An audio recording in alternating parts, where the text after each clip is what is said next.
Pamela Costa. El día de hoy he sido convocada para hacer la moderación del evento del día de hoy. Efectivamente, gracias a Marta por estas palabras de introducción.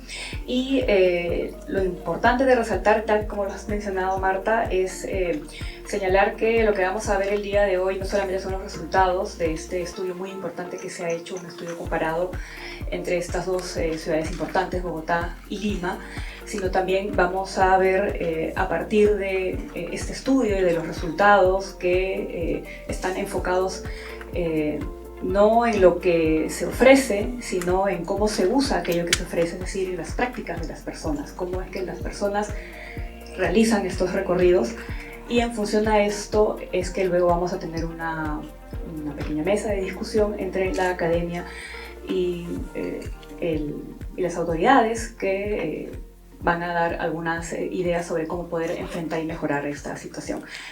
Y entonces el espacio de hoy vamos a tratar de presentar este proyecto, los resultados a los cuales hemos llegado hasta ahora, porque siguen adelante muchos más, creo, pero queríamos tomarnos un momento para contarnos esta experiencia y compartir con ustedes. Entonces tengo que escoger entre qué lado voy a presentar, pero vamos a tener ese primer bloque. Voy a presentar yo la problemática general del proyecto y después a tres voces, con Omar y con Pablo, vamos a darles como algunas pistas de resultados de nuestro proyecto.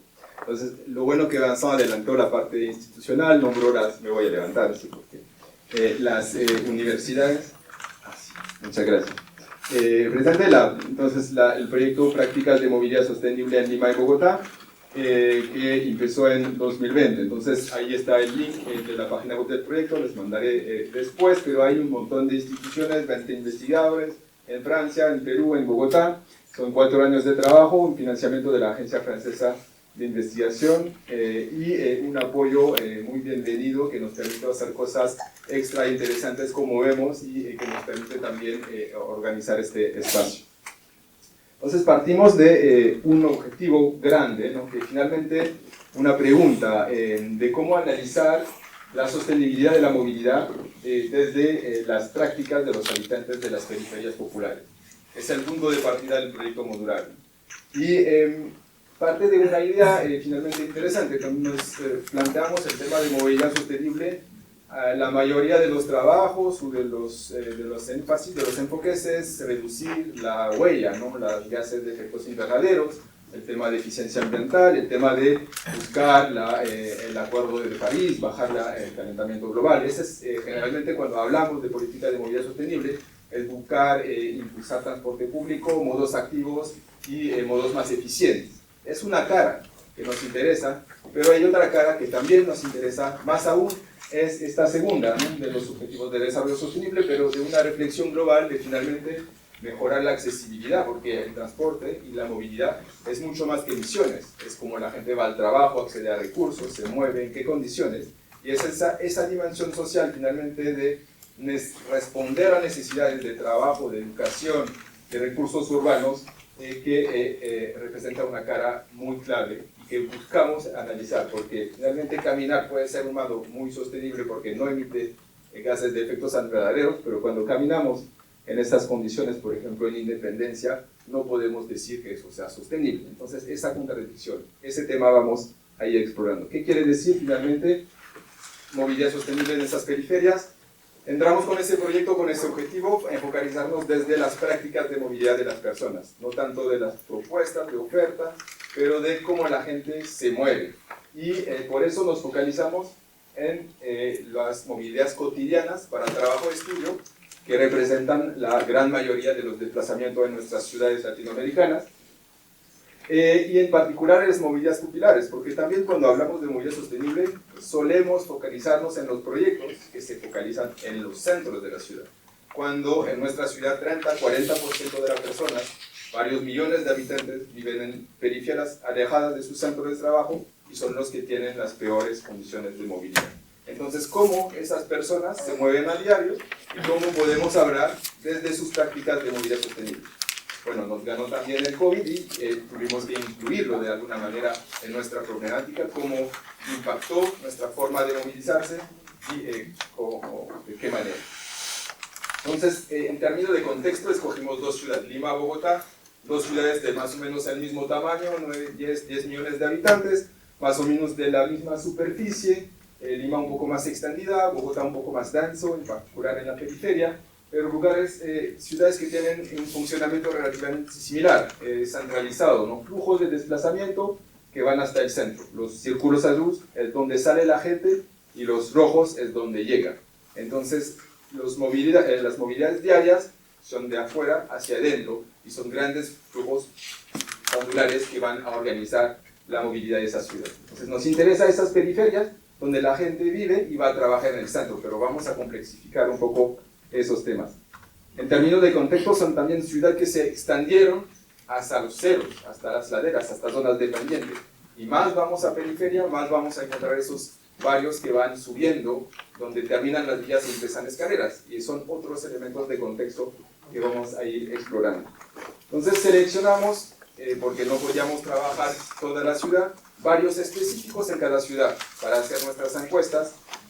4 barrios por ciudad, tuvimos toda una metodología y quedamos en esos barrios con perfiles distintos, más o menos cerca de líneas de transporte masivo, más o menos periféricos, más o menos central, zonas de pendientes, zonas más planas. Y vamos a tener acá en Lima, Pachacútec en el extremo norte, Independencia, más cercano al final de la línea del metropolitano, Huaycán, el eje de la carretera central, y Villa María, el Triunfo. Para ponernos un poco en contexto, algunas fotografías. Eso es Pachacútec, muchas extensiones, más de 100.000 personas, creada a partir de los años 2000, zona dependiente, también consolidada. Segunda zona es Independencia, la zona más consolidada, más antigua, pero con zonas de muy fuerte pendiente, mucha inseguridad, pero cercanía a grandes ejes de transporte y transporte público.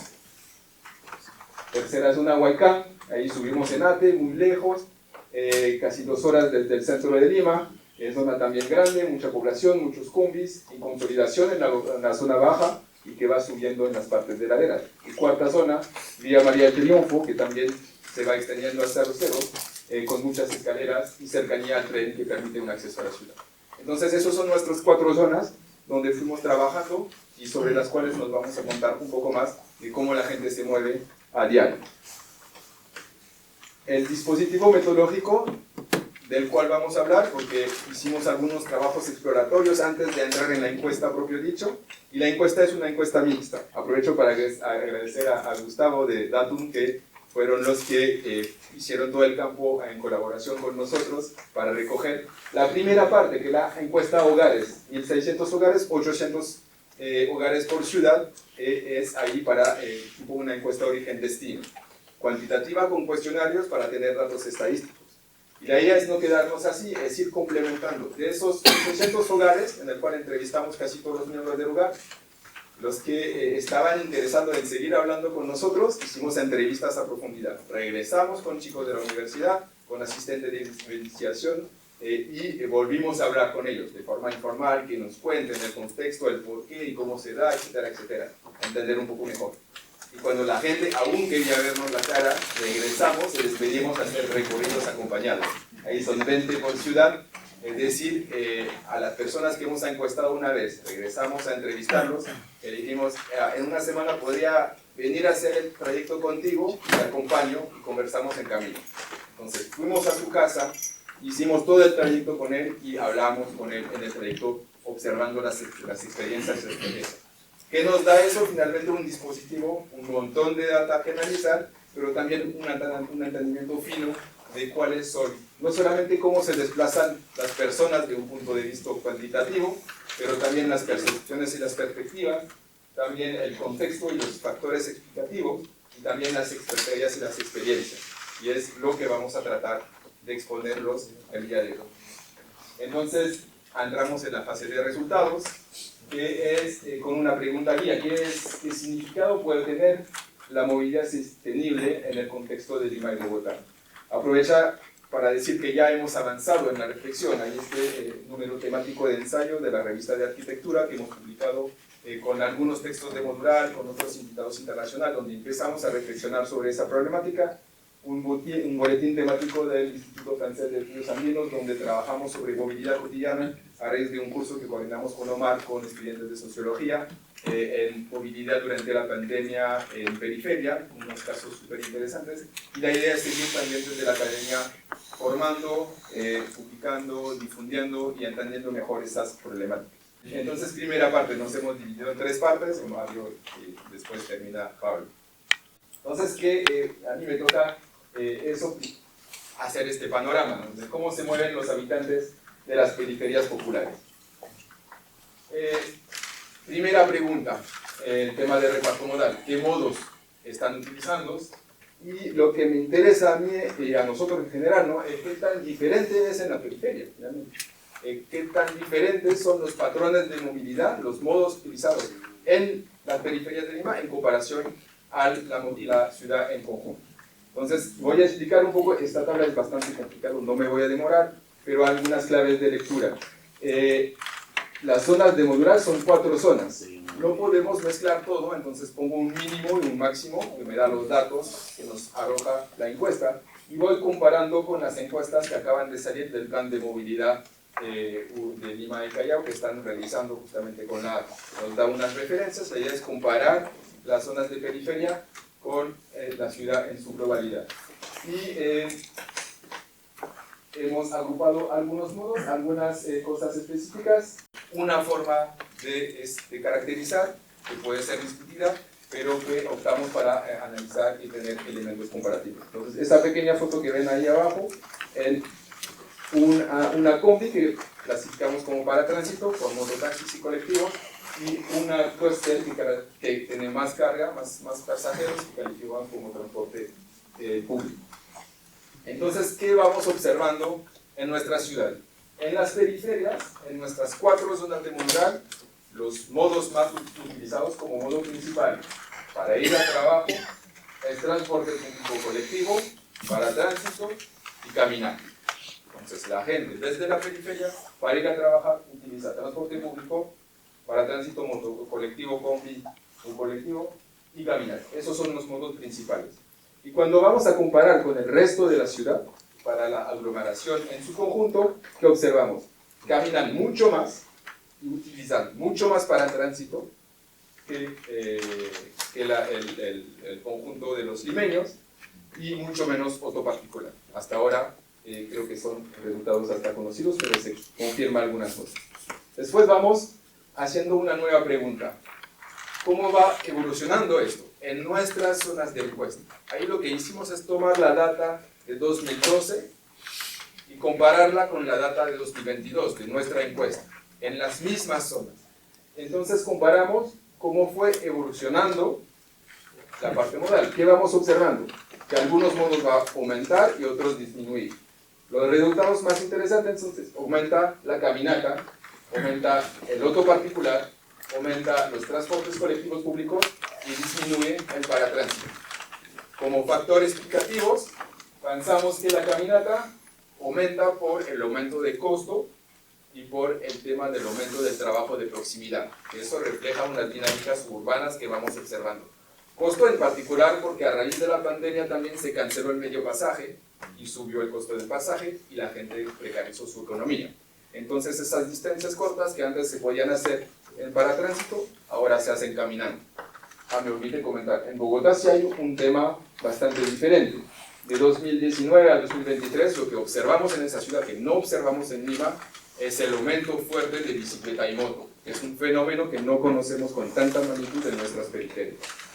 Y también una disminución del transporte colectivo público, a pasar de la reforma de transporte que han tenido, la integración del sistema, con bastante insatisfacción en cuanto al transporte público. Entonces, comparar estas dos ciudades también nos llama la atención en términos de tiempo. Tercer elemento, recordar que los datos anteriores es hablando de modo principal, y que el modo principal no es el viaje completo, y que muchos de los viajes se hacen con varios modos. Hay una estadística que nos sale en nuestras 4 zonas, mucho hacen viaje de más a 3 etapas, de 3 etapas a más en viaje de ida, es decir que toman 3, 4, 5 modos para llegar a sus destinos. Caminan, mototaxi, combi, bus, corredor y caminan de nuevo. Esos son cada vez viajes distintos y eso lo hacen 44% de los hombres y lo hacen aún más las mujeres. 51.6% de las mujeres tienen viajes de más de 3 etapas, que cuestan más caro, que son más pesados, que son más complicados. Ahí, volviendo al paratránsito, ahí juega un rol clave, tanto como caminata como mototaxi, para llegar a conectar a sistemas de transporte más masivos. En términos de tiempo y costo, que nos da nuestra encuesta, ahí volvemos a esa comparación entre 2012 y 2022 en nuestras zonas de estudio. ¿Y qué vamos observando? Una cosa interesante que nos llama la atención. Aumenta los tiempos de viaje, pero disminuye las distancias. Que normalmente si la distancia disminuye, los tiempos también tendrían que disminuir, pero claramente es un promedio. Entonces la interpretación es, por lo menos las implicancias, el tiempo aumenta porque aumenta la congestión, eso es muy probable. Y las distancias disminuyen en parte por los procesos de densificación y de aumento de los empleos de proximidad. Es decir, que las periferias se van densificando y van generando también trabajos de proximidad. Entonces, no solo tenemos viajes largos, pero también tenemos viajes cortos. Entonces, a más viajes cortos, se reduce también los tiempos de viaje. Creo que eso hay una idea clara. De nuestras zonas, las tres de las zonas corresponden a ese perfil y Pachacútec tiene un perfil distinto. El más alejado, el más periférico, y ahí vamos a observar en Pachacútec una reducción de los tiempos.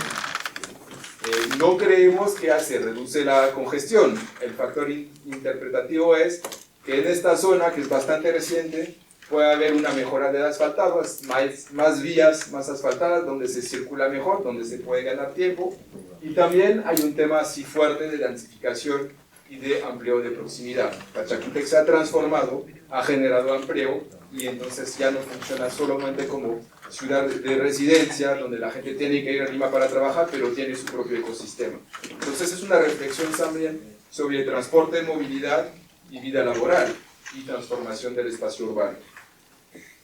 En términos de costo, los costos van aumentando, y ahí lo más interesante es que es mucho más barato en proporción en Bogotá, y eso se puede explicar por la integración del sistema que ha logrado Bogotá y por los sistemas de subsidio.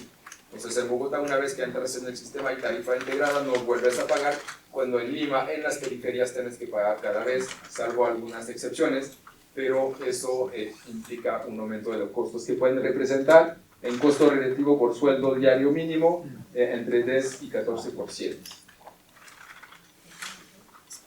Último, diapositiva por mi cuenta, el género finalmente influye o no en esas características y patrones de viaje. En lo que es del modo principal y motivo de trabajo, lo que vamos observando es que las mujeres en Lima, en las periferias de Lima, caminan mucho más que el promedio y utilizan mucho más el paratránsito, en particular mototaxi y colectivo. Y cuando lo vamos a ver un poco más en colectivo, puede ser más de noche para temas de inseguridad. Entonces eso es el resultado que sale, los otros no son tan evidentes. En ambas ciudades las mujeres hacen viajes más cortos, eso también refleja una serie de problemáticas que más va a desarrollar Omar. Y en Bogotá vamos a ver que las mujeres utilizan más transporte público y mucho menos bici y moto, pero en Lima, como no es tan representativo, no sale tanto. Último elemento de conclusión finalmente de esta primera parte es que la dimensión social de la movilidad sobresale mucho más finalmente que la dimensión ambiental, y es un elemento clave para cuestionar movilidad sostenible. Entonces con eso doy la palabra a Omar, que sigue explorando un poco estos patrones de movilidad. Bueno, yo quiero presentar un poquito la integración, ¿no?, de la información un tanto cuantitativa y la cualitativa, y entrar un poquito más a los casos específicos. Digamos, de inicio sabemos que los lugares que estamos estudiando son diferentes entre sí, ¿no? Podemos ver independencia, donde hay bastante predominancia de lo que es la pendiente, y eso va a influir mucho en la movilidad, a diferencia, por ejemplo, de Pachacútec, en donde más bien lo que marca bastante la movilidad es la distancia, y completamente otro tipo de geografía, ¿no? Probablemente un poco más clara, por supuesto, hay pendiente, pero mucha arena, mucha humedad, ¿no? Y esto va a empezar a aparecer en las entrevistas. Y un primer resultado, un primer tema que quiero presentar es algo que quizás a primera vista suena muy sencillo, pero escarbando salen algunos detalles interesantes, ¿no? La movilidad es muy variada, ¿no? A pesar de que nos encontramos en sectores que son periféricos, que comparten un montón de características similares, estos son distintos y al interior de cada uno de estos sectores o cada uno de estos espacios, la movilidad también es muy variada. Entonces, quizás una primera metáfora que toca eliminar un poco o cuestionar es la idea de movilidad pendular como el commuting, ¿no? El ir de un sitio a otro y volver como si fuera un péndulo, ¿no? Eso existe, pero tiene variaciones, ¿no? Entonces, lo primero que quiero resaltar es que en las zonas en las que hemos trabajado, efectivamente existe un tipo de movilidad que es este tipo, de la casa al lugar de trabajo y vuelve, ¿no? Se encuentra presente, pero también existen una cantidad considerable de personas que cambian sus puntos de destino, pues tienen varios trabajos, ¿ya? Es decir, a lo largo de la semana, en un día van a un sitio, en otro día van a otro sitio, tenemos personas que pierden trabajos, ¿ya? Entonces eso hace que si probablemente se arma un movimiento de péndulo, también este péndulo va variando en la medida en que van cambiando los trabajos y por supuesto tenemos personas que tienen 2, 3 y a veces 4 trabajos, ¿no? Entonces, las personas cambian mucho sus puntos de destino, pues tienen varios trabajos y también cambian sus trabajos constantemente, lo cual hace que la movilidad no sea solamente pendular de una sola vía, sino que quizás más bien se parece a algo más o menos como un asterisco, probablemente algo así, o el péndulo tiene este tipo de forma. Tenemos también una cantidad considerable de personas que hacen trabajo de corta distancia, ¿no? Que es algo que ya ha adelantado Jeremy. Progresivamente han venido apareciendo nuevas posibilidades de empleo en cercanía, ¿no? Y acá algo que quiero resaltar es que esto es mucho más común entre mujeres. La distancia o los costos de trabajo son tan grandes, de la movilidad son tan grandes, que hemos encontrado también algunos casos de personas que niegan trabajar en algunos sitios o prefieren no trabajar en algunos sitios porque el esfuerzo es demasiado grande. Y también hemos encontrado lo opuesto, personas que hacían movimientos tan largos que con el tiempo más bien acabaron optando por salir de estos lugares y acercarse a los lugares de trabajo asumiendo un costo de alquiler particular, ¿no? Un siguiente punto que es interesante es que generalmente cuando pensamos en movilidad, pensamos que las decisiones son individuales y de hecho es lo que hacemos en la práctica, como por ejemplo cuando se hace una encuesta, cómo usted decide moverse, o sea, como si la decisión fuera completamente de una persona en específico. Y lo que empezamos a encontrar es que en realidad lo que hay es una dinámica familiar, ¿no? O sea, en primera instancia efectivamente tenemos personas que se mueven individualmente, pero el hecho de que una persona se mueva significa un conjunto de movimientos al interior del hogar, precisamente para facilitar que una de las personas pueda salir y hacer este tipo de desplazamientos, ¿no? Entonces, acá la metáfora que es interesante señalar es que los hogares en realidad mueven sus cartas. No son decisiones individuales, sino que los hogares se acomodan y deciden más o menos que colectivamente cómo acomodarse para facilitar algunos tipos de dinámicas de movilidad, ¿no? Entonces, la movilidad pendular, sea por trabajo o por educación, ¿no? Que es el otro caso que hemos presentado, supone arreglos familiares o acomodos familiares de distinto tipo, ¿no? Entonces, moverse lejos, sea para estudiar o sea para ir a trabajar, supone que otras personas cuiden, ¿no? O que otras personas se queden en el hogar precisamente para hacer las actividades que permiten el mantenimiento del hogar o hagan movimientos de más corta distancia precisamente para poder mantener la cercanía al hogar o con el cuidado de los niños, ¿no? Otra cuestión que también es interesante respecto a cómo funcionan estas dinámicas familiares es que existen muchas redes familiares al interior de estos espacios, ¿no? Lo cual también facilita o se moviliza para facilitar que algunas personas puedan moverse. Entonces, hemos encontrado redes de familiares, redes de compadres, redes de amigos al interior de los barrios que ayudan también con el cuidado, y esto nuevamente es más fuerte en el caso de mujeres, ¿no? Por ejemplo, estas redes suelen recibir a los niños mientras los padres están trabajando, ¿no? Y generalmente, y por lo más común, es que las mamás dejan a los hijos con las hermanas o con las tías, o con las abuelas, ¿no? Es muy poco frecuente que más bien se dejen los niños con hombres, ¿no? Entonces, hay una red de cuidado que es muy interesante de ver, que facilita precisamente este conjunto de movimientos, ¿no? Y el poder recibir a los niños para poder efectuar algunas otras actividades de educación, pero también en términos de movilidad. Tenemos personas que tienen vehículos y también acomodan un poquito sus rutinas de trabajo con sus vehículos para poder acercar a algunas personas a los lugares de trabajo, ¿no? Entonces, tenemos personas que se despiertan un poquito más temprano para ayudar a algún vecino a llevar a la persona a algún sitio, o también tenemos personas que tienen autos y se les contrata como un taxi en lugares en donde no llegan los taxis para poder facilitar algunos tipos de movimientos, ¿no? Y por supuesto existe una carga mucho mayor de lo que es el cuidado, ¿no? y una movilidad de mucho más corta distancia para las mujeres. No hemos indagado, no hemos tenido mucha información respecto a cómo se da esto, solamente sabemos que es algo que acaba ocurriendo, no sabemos si es una cuestión de cultura machista, no sabemos si es una decisión colectiva en el sentido de que vamos a ver cómo movemos mejor nuestras cartas, lo que sabemos es que ocurre, ¿no? Y que existe mucho más carga para las mujeres. Tenemos perfiles de hogares, como les había adelantado, los hogares son muy distintos al interior de estos espacios y existe muchísima diversidad en términos de la composición de los hogares. Hay hogares muy pequeños, hay hogares muy grandes, en cuanto a los recursos que poseen y también recursos de movilidad, es decir, tener vehículos determinados, y también en cuanto a sus formas de movilidad.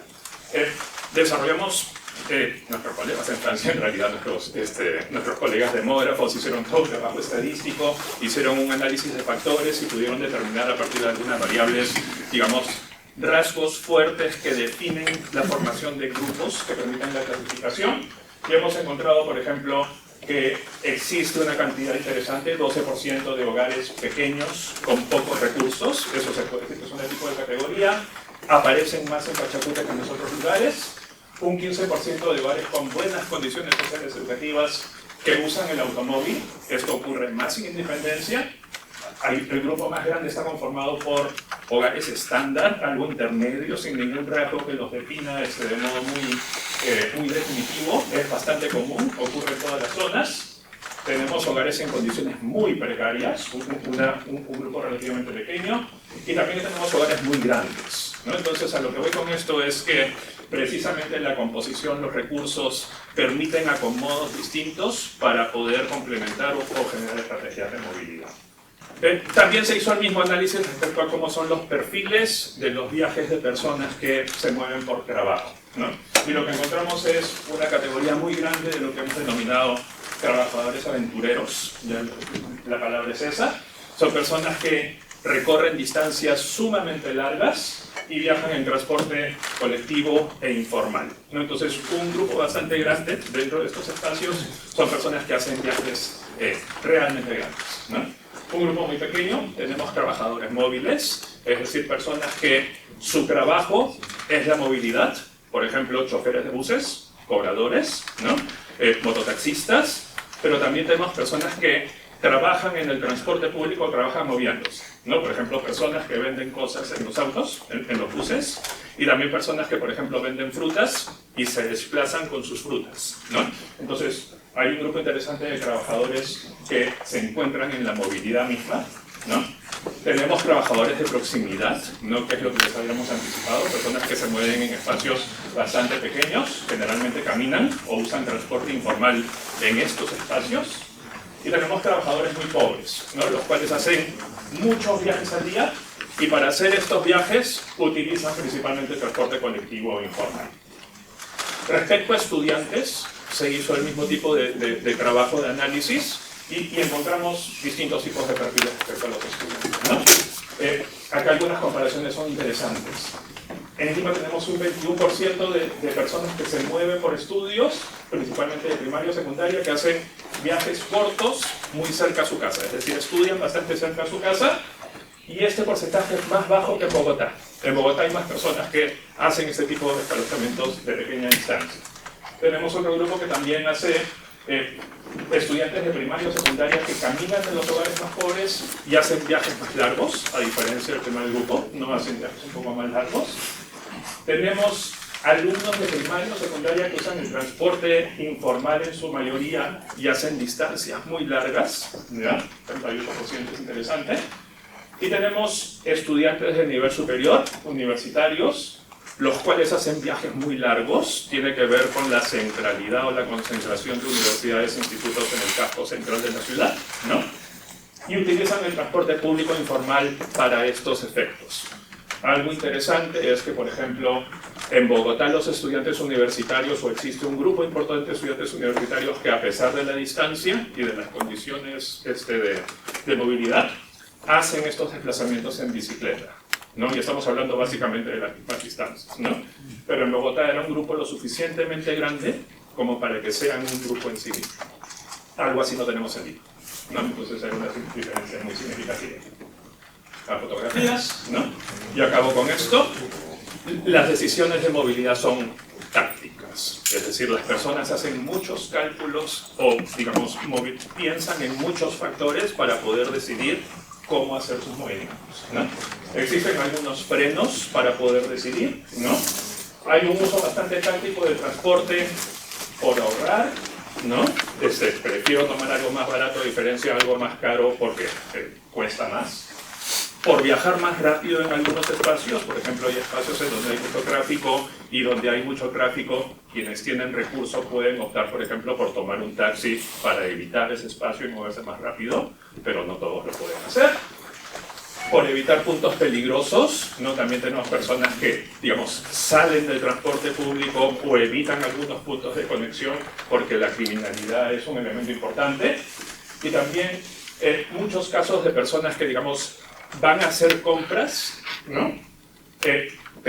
Van caminando, pero para volver con las cosas acaban tomando un tipo de transporte para ello. No por el peso, por la inclinación, etc., pero ello depende de los recursos. Y una regularidad que era interesante es que la ausencia de la regularidad de los recursos, ¿no? Implica cambios en la elección modal, ¿no? Es decir, en el tipo de transporte que voy a utilizar, ¿no?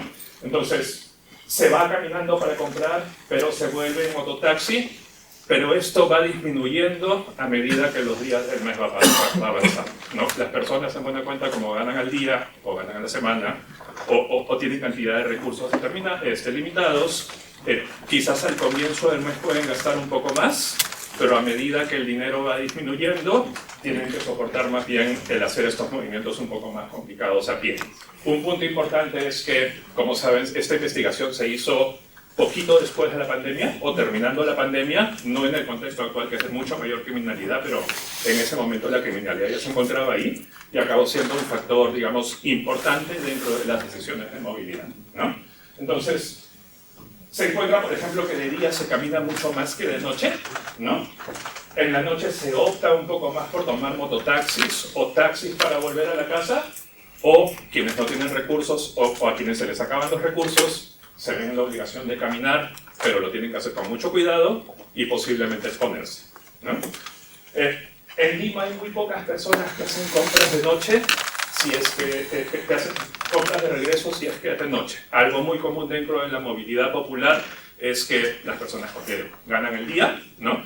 Vuelven a casa con dinero de las ganancias del día y en algunas circunstancias hacen compras volviendo a sus casas. Eso se hace, ¿no? Si es que vuelven de día, pero cuando empieza a ser de noche, eso empieza a disminuir, no precisamente por la criminalidad. Hay toda una predilección, o muchas entrevistas señalan de que se prefieren los taxis o las mototaxis de personas conocidas, de vecinos que conocen, ¿no? O de líneas o empresas reconocidas en el barrio, porque por supuesto existen líneas no reconocidas o mucho más piratas. Se prefiere tomar ese tipo de transportes, pero nuevamente hay quienes no tienen opción porque eso cuesta y les toca más bien tomar los riesgos de caminar, ¿no? O de tomar mototaxis con extraños si es que se no eran los conocidos. Finalmente también hay una tendencia, y de hecho también una predisposición, voluntad, ¿no? De cambiar a modos individuales, lo cual, digamos, es toda una preocupación en términos de sostenibilidad, pero en estas condiciones también acaba siendo una decisión, digamos, bastante respetable, racional, ¿no? Hay una tendencia hacia utilizar modos individuales, particularmente la moto lineal, ¿no? El automóvil está en la gran cantidad de circunstancias fuera de las posibilidades, y particularmente para mujeres, ¿no? Esto particularmente para evitar situaciones de acoso, o también porque precisamente son más vulnerables frente a situaciones de criminalidad, ¿no? Entonces, este detalle es interesante para poder discutir un poquito el tema de la sostenibilidad bajo estas condiciones. A mí me toca un poco compartirles algunas primeras pistas que estamos sacando de todo lo que fue el material de entrevistas. O sea, como señaló Jeremy, la investigación ha permitido, además de las encuestas, realizar 80 entrevistas por cada ciudad, ¿no? Además de otras entrevistas, un número parecido que se hizo en unas monografías previas. Es un material muy valioso, no nos va a sacar porcentajes, ¿no? Pero nos ayuda a acercarnos al punto de vista de la experiencia cotidiana del que necesita de la movilidad en barrios periféricos, y esa experiencia cotidiana implica a veces compartir situaciones concretas, pero también significa compartir sus percepciones, cómo representan estos habitantes de nuestra ciudad los problemas y los desafíos que les tocan. Y creo que es valioso también justamente todos nosotros poder acercarnos a ponernos en esos zapatos, ¿no? Y eso es lo que tratamos de unas pequeñas chispas de ir viendo.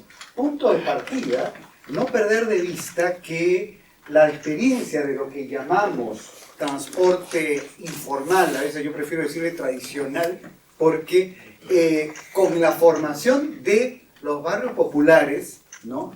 Generalmente estamos acostumbrados a ha habido acciones colectivas demandando por luz, por agua, no por movilidad, no por transporte, porque eso ya lo negocian, ¿no?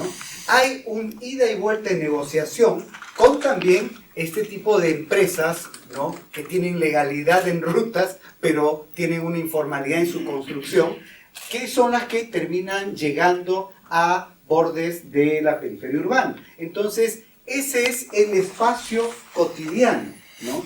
Por eso, cuando en alguna de las entrevistas que se hizo en Bogotá, fue conmovedor como una vecina hablaba, sí, pues ahora están haciendo cambios y nos están sacando el transporte normal.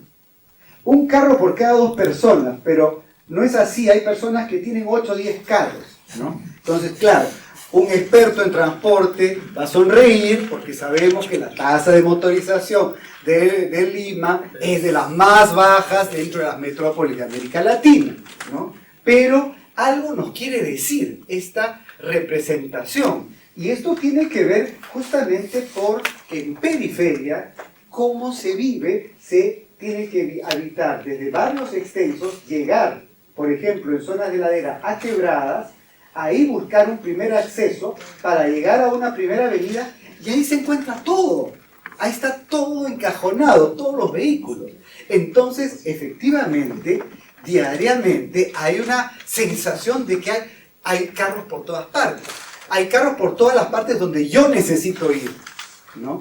Entonces, ahí comenzamos a ir viendo justamente cómo algo nos quiere decir esta desesperación, ¿no? De vecinos como Eduardo, ¿no? Y bueno, en datos concretos, en ese día a día cotidiano, ¿no? Terrales fangosos, cuando hay lloviznas, claro, podemos decir orgullosamente en Lima no llueve, pero sabemos que esa lloviznita nos hace sufrir cuando caminamos, ¿no? Entonces, y bueno, imagínense cuando estamos en zonas de terrales, ¿no? Pistas, bueno, que se usan como cocheras, bueno, se dejan los carros encima, huecos, desniveles. Entonces yo me pregunto el estado de salud, ¿no? Porque esa es una cosa que no medimos, de todos los que usan transporte público y tienen que estar saltando con cada hueco en la ciudad, ¿no? Lamentablemente no tenemos datos que relacionen con datos médicos, por ejemplo, ¿no? Falta de veredas, ¿no? Que, entre paréntesis, porque en Bogotá la vereda le dicen andenes, ¿no? es otro de los problemas. Y bueno, las escaleras. En periferia urbana, en Lima, va a salir eso bastante, ¿no? Se hace evidente un tema de necesidades de infraestructura, en la percepción de partida de nuestros entrevistados. Por ejemplo, en Villa María, una señora, ¿no? El único inconveniente es el camino.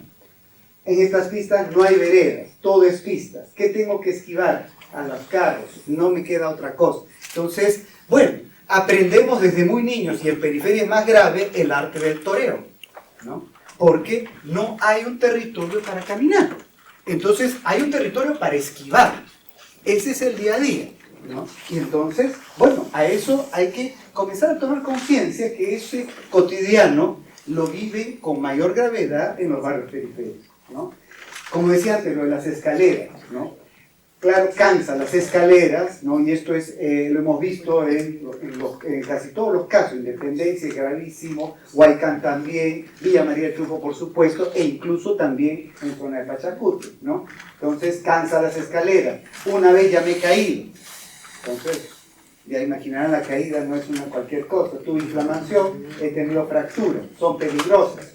O las escaleras, mientras más envejezco, más bravo se hace, ¿no? Y acá un señor heroico, porque tengo 72 años, en 5 años ya tiraré la toalla.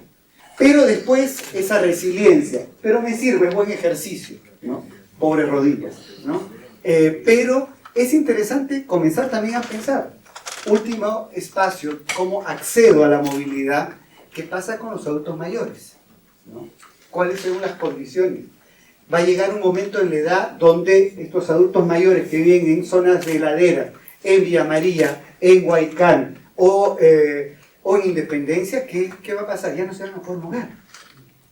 O sea, los vamos a condenar a la inamovilidad con este tipo de infraestructura. Son temas urgentes, graves, ¿no? Pero como es periferia, no, estas cosas no salen en encuestas y tal vez no son los que más nos van a conmover en la política pública de urgencia, ¿no? Bien, seguimos, bueno, también el tema de, bueno, insisto, esto es en Huaycán, subir es poco más complicado, y acá hay otro dato, porque esta es una experiencia de los pocos que tienen bicicleta, ¿ya? No estar con mi bici más cansado, no es ventajoso. Si fuera un lugar plano, sí. Yo podría irme a mi colegio, porque no puedo ir con bici, si fuera plano. Y acá esto es interesante porque rápidamente en la experiencia de los limeños, la ladera ya es un obstáculo, no se puede usar bicicleta. Y eso tiene que ver probablemente con la falta de popularidad de la bicicleta. La bicicleta es sobre todo, por el momento ha crecido, me parece más en el uso de habitantes de sectores medios. Periferia popular no es muy visible el uso de bicicletas a comparación con el caso de Bogotá. En Bogotá hay mucho más bicicleta y en la medida que hay más bicicleta se generan juegos de oferta y demanda que en Lima no existen. Hay carros que están en la parte baja ofreciendo por módicos pesos llevar bicicletas a la parte más alta. Ese tipo de servicios informales ocurren en Bogotá. En Lima no, porque no hay pues una demanda significativa, ¿no? Y bueno, con respecto al transporte público como sistema, bueno, acá hay muchas cosas que simplemente todos van a firmar, ¿no es cierto? Vamos a estar, no hay orden, no se respeta la señalización, las combis son un peligro, ¿no? Necesidad de formalizar, que haya más como el metropolitano, pero ojo, ese que haya más con el metropolitano a veces, y esto voy a desarrollar, va de la mano con desconfianza con la reforma del transporte. En la periferia le tienen miedo. Eso ha salido en varias entrevistas, ¿no? Y bueno, también el tema, esto es otra cosa para ser visible, va de la mano con algunos de los temas que ya mencionó Omar, el tema de la inseguridad dentro del vehículo, ¿no? Entonces, porque muchos de los entrevistados se duermen en el viaje, ¿no? Y hay carteristas, hay robos, ¿no? Que ocurren dentro del vehículo. Bien, entonces, bueno, el tema de la percepción, las combis. Tú vienes por una calle, vienes por otra, quieres subir, te cierra, Un paradero, una vía alterna serían necesarias. Entonces, hay un tema, la percepción del comportamiento de este transporte informal, ¿no? Que por la escala es lo que Jeremy ya definió como paratránsito, ¿no? Y, por ejemplo, acá, esto es justamente lo que quería mencionar. En mi zona nosotros no contamos con algunas rutas porque ha entrado el metropolitano. A Chorrillo podíamos ir, nos íbamos. Podríamos de ahí salir para ir a Gamarra. Nos han cortado eso, ¿no? Entonces, hay, desde el punto de vista del que habita en la periferia, una sensación de pérdida, ¿no? De opciones para acceder a ciertos sitios con la aparición del metropolitano, ¿no? Entonces, por otra señora, igualito. Yo pienso que si desaparecen los colectivos y las motos, ¿cómo nos vamos a movilizar? Hay un miedo de que esta reforma del transporte no considere sus necesidades y entonces les retire las únicas opciones que tienen de acceso, ¿no? Hay gente que vive en la punta del cerro, ¿cómo van a llegar ahí? Y entonces acá viene un reclamo que me pareció muy tierno, ¿no? De parte de una vecina, ¿no? Que dice, hagan que nosotros nos enamoremos del metropolitano. Ya pues, ¿no? Entonces, a ver pues, en la reforma del transporte, ¿cuánto buscamos efectivamente generar empatía con esta población que vive en los sectores de periferia? Empatía significa cobertura territorial, ¿no? Cómo se dialoga, cómo ellos buscan que también sean visibles ante las políticas públicas que se están pensando, ¿no?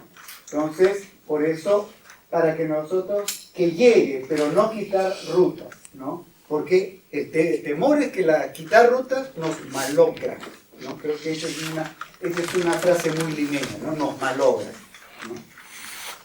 Bien, entonces podemos decir con este tipo de entrevistas, ¿no? Hay un tema de una relación de preocupación con las acciones del Estado. A veces lo ven como temor o amenaza. Este es otro tipo de situación, ¿no? Acá salió en un testimonio, ¿no? Creo que esto fue en Independencia, sí. Acá hay nuevas invasiones, fue señalado por el vecino. Esto fue por el Teleférico. Y de pronto acá lo que dice se volvió un espacio lleno de traficantes de suelo, ¿no? Entonces, esto también como para decir, bueno, yo puedo tener ideas interesantes, pero mucho cuidado con el momento en que se comunican ciertas ideas o decisiones a la opinión pública, porque pueden haber efectos en la manera en la cual se ocupa el suelo, ¿no? Y bueno, un poco cerrando, ¿no? Algunos puntos de llegada, ¿no? Con lo que he presentado, ¿no? Primero, tener en cuenta, ¿no? La importancia para este sector de periferia urbana de la infraestructura de movilidad. Esto es, entre el espacio de la vivienda para llegar a medios de transporte público, tener en cuenta qué pasa con el estado de las veredas, qué pasa cuando estamos hablando de conexión de escaleras, ¿no? Qué pasa, podríamos agregar otros temas, ¿no? Que no están en las entrevistas que mencioné, estaban en otros como la iluminación, ¿no? Pero que ponen en evidencia que es una población que experimenta alta vulnerabilidad en el día a día, ¿ya? En el sistema de transporte hay percepciones de desorden, de malos tratos, que creo que comparte el universo de usuarios de transporte público en Lima, pero le agregan además la gran preocupación por la cobertura territorial. Entonces, una reforma de transporte que les quite opciones de acceso a la ciudad es algo que tiene sobre ascuas a muchos habitantes de estos barrios, ¿no? Entonces, por eso, la expectativa, ¿no? De actores públicos que regulen el transporte informal, ¿no? Pero que tengan cuidado con una política de retiro de esos vehículos, ¿no? Porque actualmente son los principales medios de conectividad a la ciudad que ellos tienen disponibles, ¿no? Y en ese sentido me gusta quedarme con esa frase final que me parece una bonita demanda, ¿no? Hacia los actores públicos. hay que enamorar, hagan que nos enamoremos del metropolitano. Creo que esa frase dice mucho de cómo hay una demanda de mayor empatía de la acción pública con estos barrios que tenemos en las periferias urbanas. Queremos invitar a las personas que nos van a acompañar el día de hoy. Empezamos con el señor Nailab López Guerrero. El señor Nailab López Guerrero es asesor de la Dirección de Integración de Transporte Urbano y Recaudo de la ATU. Él es el que nos va a tener que responder la pregunta de cómo nos vamos a enamorar del metropolitano. Adelante, por favor. Le damos la bienvenida también al señor Juan Pacheco Romaní, gerente general de la Asociación para el Fomento de la Infraestructura Nacional AFIN. El señor Abel Gallegos Choque, director de la Dirección de Fortalecimiento y Planificación de la Movilidad del Programa Nacional de Transporte Urbano Sostenible, Promovilidad. Gracias por estar aquí el día de hoy. Y el profesor Juan Carlos Dextre. ¿Qué tal, profesor? Profesor de la Pontificia Universidad Católica del Perú también, que se nos una el día de hoy a esta mesa. Gracias. Bien, entonces este es el momento en el que la academia y la política se juntan después de haber visto esta interesante exposición sobre los resultados de este estudio comparativo entre Bogotá y Lima. Y la pregunta que queremos que nos ayuden a responder es: ¿cuáles son para ustedes y las instituciones a las que representan los principales desafíos y las líneas de acción que permitirían mejorar las condiciones de movilidad cotidiana en las periferias populares de las ciudades peruanas, ¿no? Y podemos tomar como base el video también que hemos visto. Entonces, podemos empezar con el señor Nailab López para que él nos pueda dar sus apreciaciones. ¿Tiene usted micro? Hola. Muy buenas tardes con todos. Reciban un cordial saludo de la directora Carol Tazaico, que por un tema coyuntural no puede estar aquí. Muchas gracias a la Pontificia Universidad Católica por invitar a ATU a este espacio, a este conversatorio, para dialogar sobre la problemática del transporte urbano. Quería empezar con una anécdota. Hace un par de semanas asistí a un evento de tecnología donde habían representantes de empresas tecnológicas que desarrollan estos softwares para planificación de transporte urbano para los teléfonos. Y habían empresas de gobierno de Colombia, Argentina, Chile y Perú. Entonces, en un momento de este conversatorio, de esta charla, el representante de una empresa tecnológica llegó a la conclusión es que Lima es un desastre. Y fue un consenso, ¿no? Todos dijeron sí, pues. No, para desarrollo de aplicaciones tecnológicas, Lima es un desastre. Dice, no tienen horarios, no tienen infraestructura, no tienen paraderos, hay mucha informalidad. Hay mucha oferta secundaria, hay mucho paratránsito, pero el limeño está acostumbrado a pagar con dinero en efectivo, el limeño está acostumbrado a negociar el costo del pasaje, ¿no? Entonces, es muy difícil hacer una aplicación que refleje la realidad del transporte de Lima, ¿no? Con cierta predicción, que le ayude al limeño a escoger la mejor línea, que le ayude al limeño a escoger por qué línea llego más rápido, ¿no? ¿Cuál es la mejor opción? Costo-tiempo de viaje, porque no hay nada planificado en Lima de transporte urbano,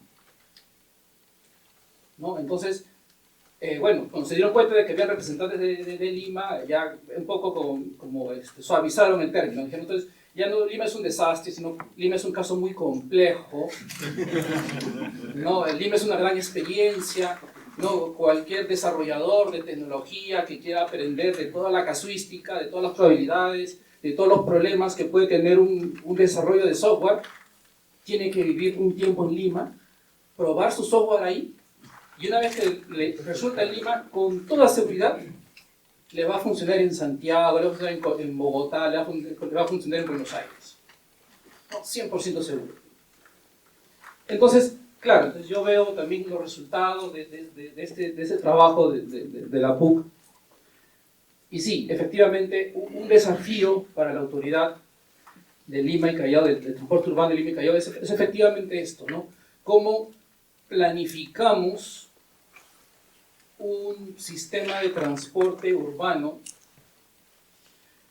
que priorice el transporte público masivo a toda la ciudad de Lima, que a su vez también fomente lo que se denomina el transporte activo, ¿no?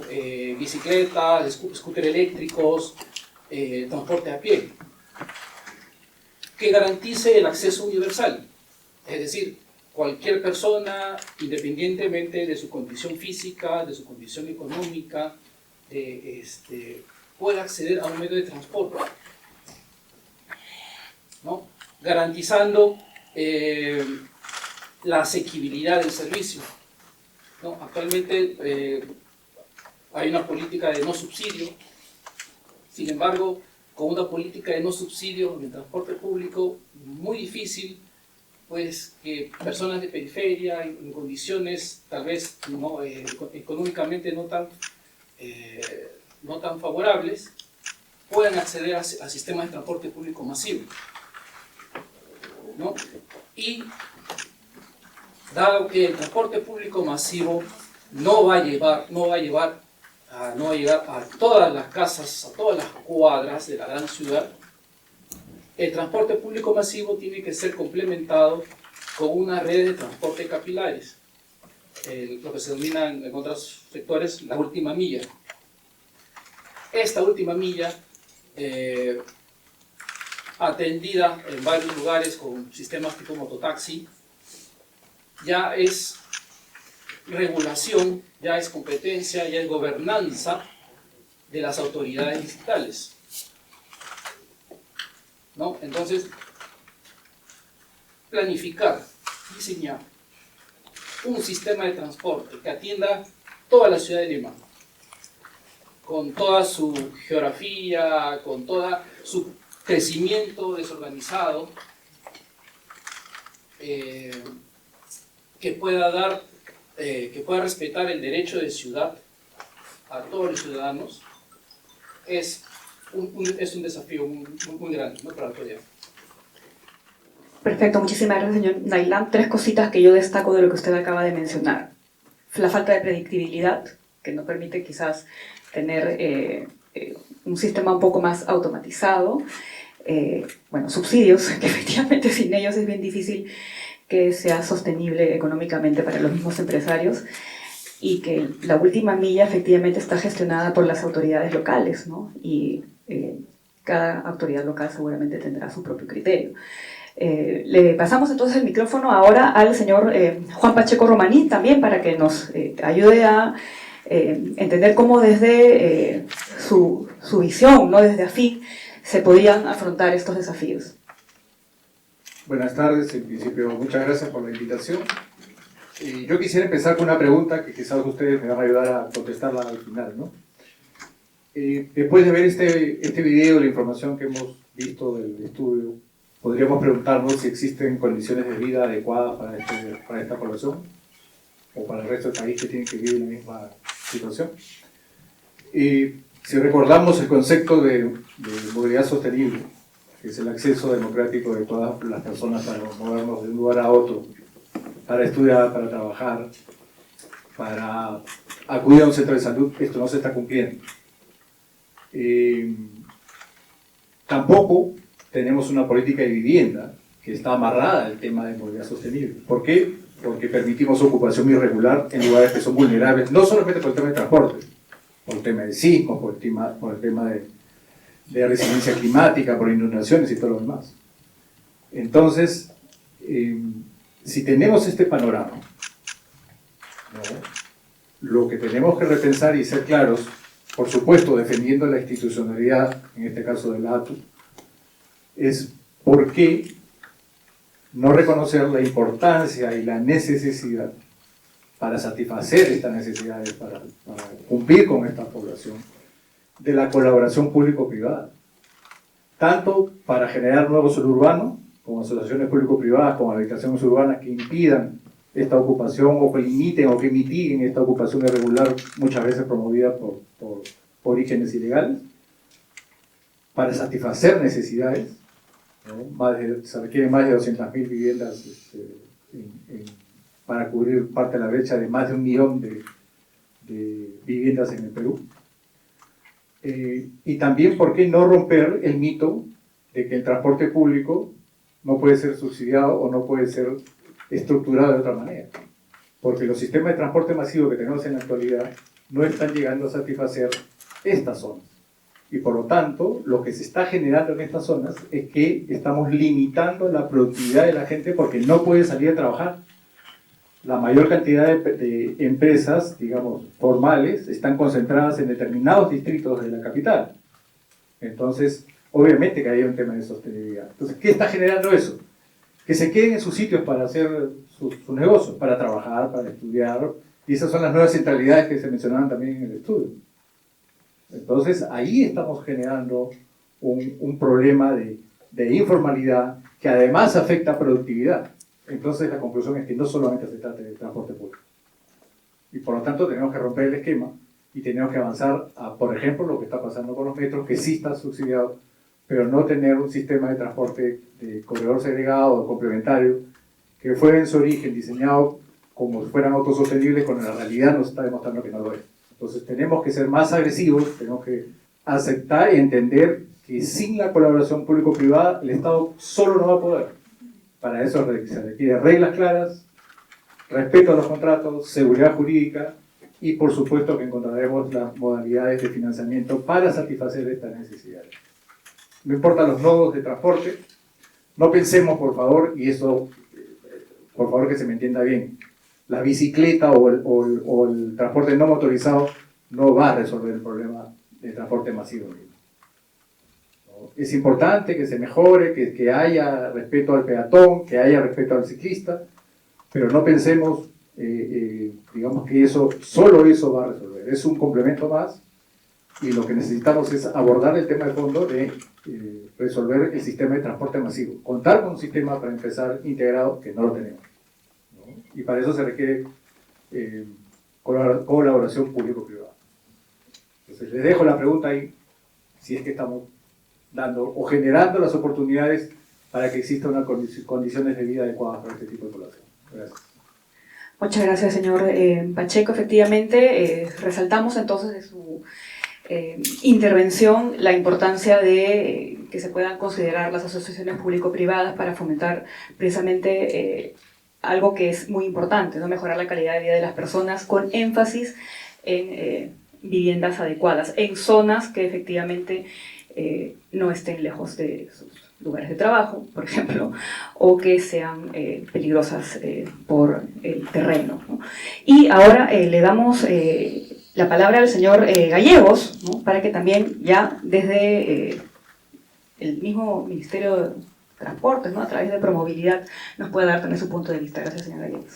Muchas gracias. Bueno, en primer término, saludar a este tipo de espacios que definitivamente buscan poner en agenda estos temas tan importantes para el país y para las ciudades, ¿no?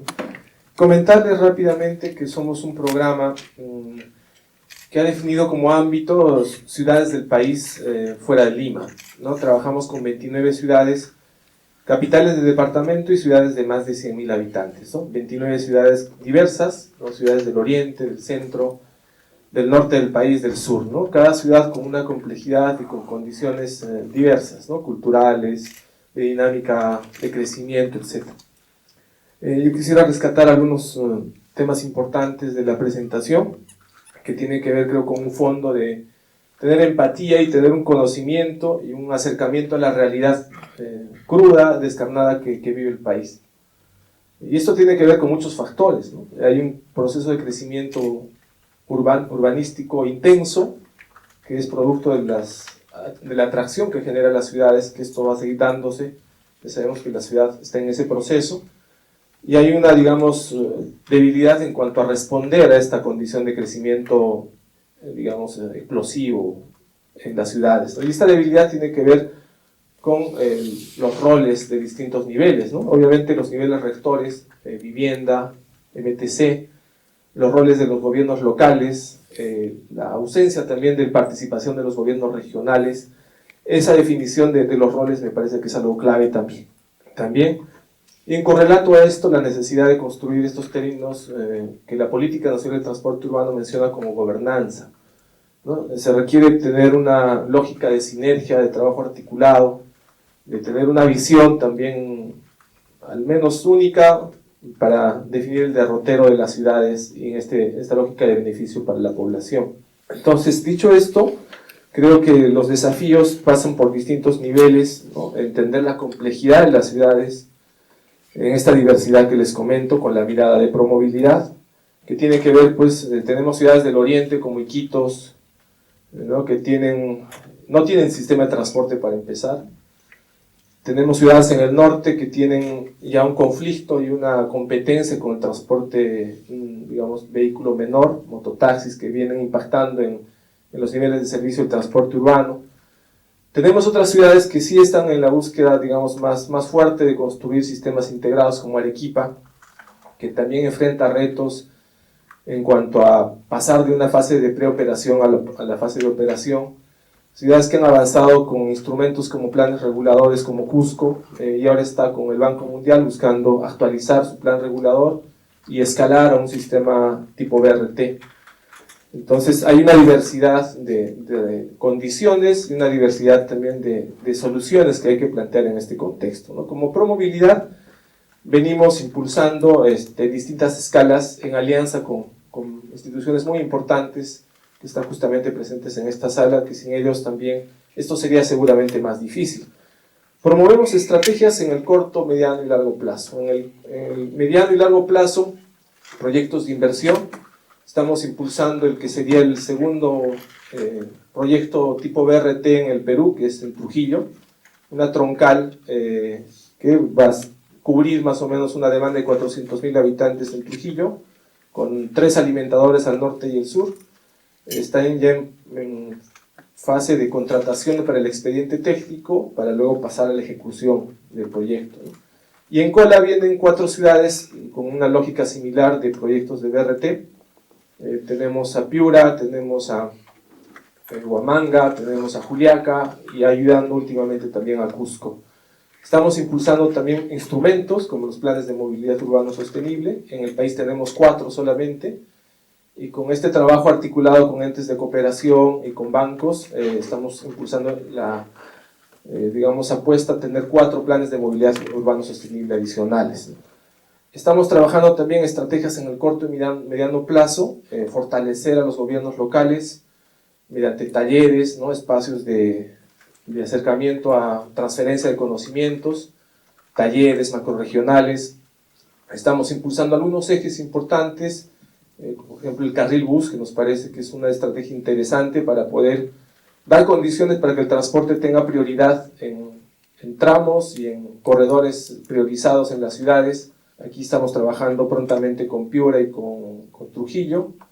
Estamos impulsando también sistemas de semaforización para poder agilizar que las herramientas tecnológicas también busquen dar condiciones, actualmente apoyando asistencia técnica para Cusco y apoyando también el proyecto de inversión para Huamanga, para Ayacucho. ¿No? Tenemos otras herramientas también, trabajando con CIMO, que es un proyecto importante de GIZ y cooperación suiza, lo que es también la modernización de las instituciones, los temas del atender la aplicación del protocolo en el acoso, para evitar el acoso en transporte público, ¿no? Distintas herramientas y estrategias que lo que hacen es buscar atender esta problemática expresada ya mediante la presentación de los resultados de la investigación. Bueno, eso rápidamente haciendo una síntesis, pero ahí todo el esfuerzo y todo el sentido de trabajo sinérgico, ¿no? La academia creo que es una instancia sumamente importante para construir capacidades, que los profesionales vengan con estos conceptos muy claros de las demandas de la realidad del país, ¿no? Trabajar en investigación, trabajar en fortalecer las mallas curriculares, fortalecer más eventos de este tipo, ¿no? Bueno, espero haber hecho un resumen lo más rápido, pero lo más integral también de lo que viene haciendo Promovilidad en los últimos últimos meses. Muchas gracias. Gracias, señor Gallegos. Efectivamente, destacamos entonces lo importante que usted ha señalado respecto a que los niveles de gobierno se tienen que definir en cuanto a roles, qué es lo que le toca a cada uno hacer respecto a este tema. La complejidad que tiene cada ciudad es diferente, no solamente en densidad poblacional, en las maneras en las que ellos, sus habitantes, tienen prácticas para transportarse, y las alianzas que usted menciona que son importantes también, ¿no?, para poder llevar a cabo estos proyectos de inversión. Y le damos ahora el micrófono al señor Juan Carlos Destre, profesor de la Pontificia Universidad Católica del Perú también. Adelante. Muchas gracias. A ver, primero empiezo felicitando por el proyecto, muy interesante. Genera información que por lo general es bien difícil de encontrar, así que felicitaciones por el trabajo. He visto el video y lo primero que me ha hecho acordar es ese cortometraje de Ciro Durán en 1984 de La Guerra del Centavo. El transporte no aparecía ni en las 4 primeras preocupaciones de la población, ¿no? Porque alzaban la mano y tenían transporte, ¿no? Eso es interesante, porque pensaban que el estudio estaba mal hecho, ¿no? Pues el transporte es un desastre porque la gente piensa que no es un problema, digamos, ¿no? Tenían otros problemas, pues, la pirámide de Maslow, ¿no? Tenían sus preocupaciones básicas más, tenían ahí sus preocupaciones, ¿no? Entonces, empezando con el tema, yo creo que para poder encontrar soluciones acordes a estas realidades, necesitamos hacernos algunas preguntas. Y la primera pregunta que se me ocurre es, ¿cuál es la diferencia entre, estamos hablando de transporte, y cuál es la diferencia con movilidad, ¿no? Transporte es los medios que usamos para transportar, para mover personas y bienes de un lugar a otro. Y cuando le ponemos la palabra sostenible, transporte sostenible, finalmente decimos, bueno, la línea de metro, los BRTs, los buses, los tranvías, todo lo que lleve más gente, digamos, usando menos espacio y contaminando menos, son los modos de transporte de las personas más convenientes, digamos, ¿no? Y cuando hablamos de carga, aparecen los ferrocarriles, que son los modos para mover, digamos, los bienes de manera más sostenible, ¿no? Pero cuando nosotros pasamos a movilidad, es otra cosa. La movilidad prescinde de los modos y se preocupa por las necesidades de las personas. Y las necesidades de las personas son diferentes. Las necesidades de estas personas que viven en las laderas de los cerros son diferentes a las que viven en la parte central de la ciudad. Y cuando hablamos de movilidad, estamos hablando de las necesidades de las personas. ¿Cómo hacemos para poder mirar las necesidades de las personas sin prescindiendo, digamos, de los modos, digamos, ¿no? El transporte, digamos que no es único, pero está más en el ámbito de los ingenieros. Están los ingenieros de transporte, los ingenieros civiles, los ingenieros de tráfico, los ingenieros mecánicos, eléctricos, si vamos a hablar de la construcción o mantenimiento. Mientras que la movilidad se abre a muchas otras disciplinas. Están evidentemente las anteriores, pero está la geografía, está la psicología, está la antropología, está, digamos, la arquitectura, el urbanismo. Muchas disciplinas aportan en movilidad porque tienen otra mirada. La mirada de ver las necesidades de las personas, no solo porque hay modos más eficientes de mover gente. Porque cuando pensamos en los modos más eficientes, efectivamente sale pues el metro, digamos el BRT, los buses, los tranvías, salen como el modo, digamos, más importante, ¿no? Entonces esa es la primera diferencia. Hay que abrirnos a otras disciplinas. Aquí hemos tenido un doctor digamos, en geografía, un doctor en urbanismo y un doctor en sociología, ¿no? Y después hay economistas, abogados. Yo soy ingeniero. Entonces, pasando de esa pregunta, yo siempre trato de decir que el aporte de otras disciplinas están hasta en la filosofía, ¿no? ¿Cómo la filosofía podemos introducir, digamos, el tema del transporte? Yo lo pongo en los temas de mis clases, digamos, ¿no? Y recuerden que en 1971 se publica un libro muy interesante, que es la teoría de la justicia, ¿no? John Rawls publica un libro y desarrolla, digamos, dos principios, y el segundo principio es el principio de la diferencia. Y en el principio de la diferencia dice que solo podemos hacer cosas para los que mejor están, si con eso beneficiamos a los que peor están, ¿no? Si nosotros, por ejemplo, para dar ejemplos más prácticos para entender el concepto, ¿no? Si nosotros cobramos peaje urbano en la ciudad y todos los recursos los usamos para construir viaductos, bypasses, estacionamientos para justamente los que están pagando el peaje, estamos beneficiando a los que más tienen y no hemos dado nada a los otros, ¿no? Sin embargo, por ejemplo, no sé, pues el peaje urbano de Londres, lo que paga la gente solo se puede usar para mejorar la caminata, la bicicleta y el transporte público, es decir, los modos más inclusivos, ¿no? En ese caso el segundo principio se cumple y en el primer caso no se cumple, digamos, ¿no? Cuando nosotros aterrizamos eso, por ejemplo, no sé, en el Metropolitano o en la línea 1 del metro, nosotros vemos que por la forma en que los contratos se desarrollan, porque los sistemas tienen que ser, especialmente sacando la línea 1, el Metropolitano y digamos los buses, tienen que ser autosostenibles, es decir, se tiene que pagar como el boleto, ¿no? Para hacerlo factible económicamente se cortan rutas. Y al cortar rutas, a veces vemos lo que comentan los pobladores. Me han dejado sin transporte, antes me podía ir, ahora no puedo, ¿no? Cuando nosotros cortamos rutas a la gente que menos tiene, estamos en contra del principio de la diferencia. Entonces, ¿cuál es el desafío? El desafío es cómo hacemos, porque la ciudad evidentemente requiere del transporte público masivo, integrado, etc. Pero ¿cómo hacemos para que ese transporte público que construimos y que beneficia más a los que están actualmente, a los que están más en la parte central de la ciudad, puedan servirle a los que están en la periferia? Y ahí viene el concepto, pues, de la última milla, ¿no? ¿Cómo hacemos para esa última milla, ¿no? No hay soluciones. Leyendo, me acuerdo que leía el libro de Carlos Moreno, La revolución de la proximidad, y él decía, no hay recetas, hay ideas y hay que contextualizarlas, ¿no? Y es por esa razón que, por ejemplo, en Medellín tenían el metro, hicieron el metro cable, pero, y también las escaleras, ¿no? De la Comunidad 13, creo que se llama.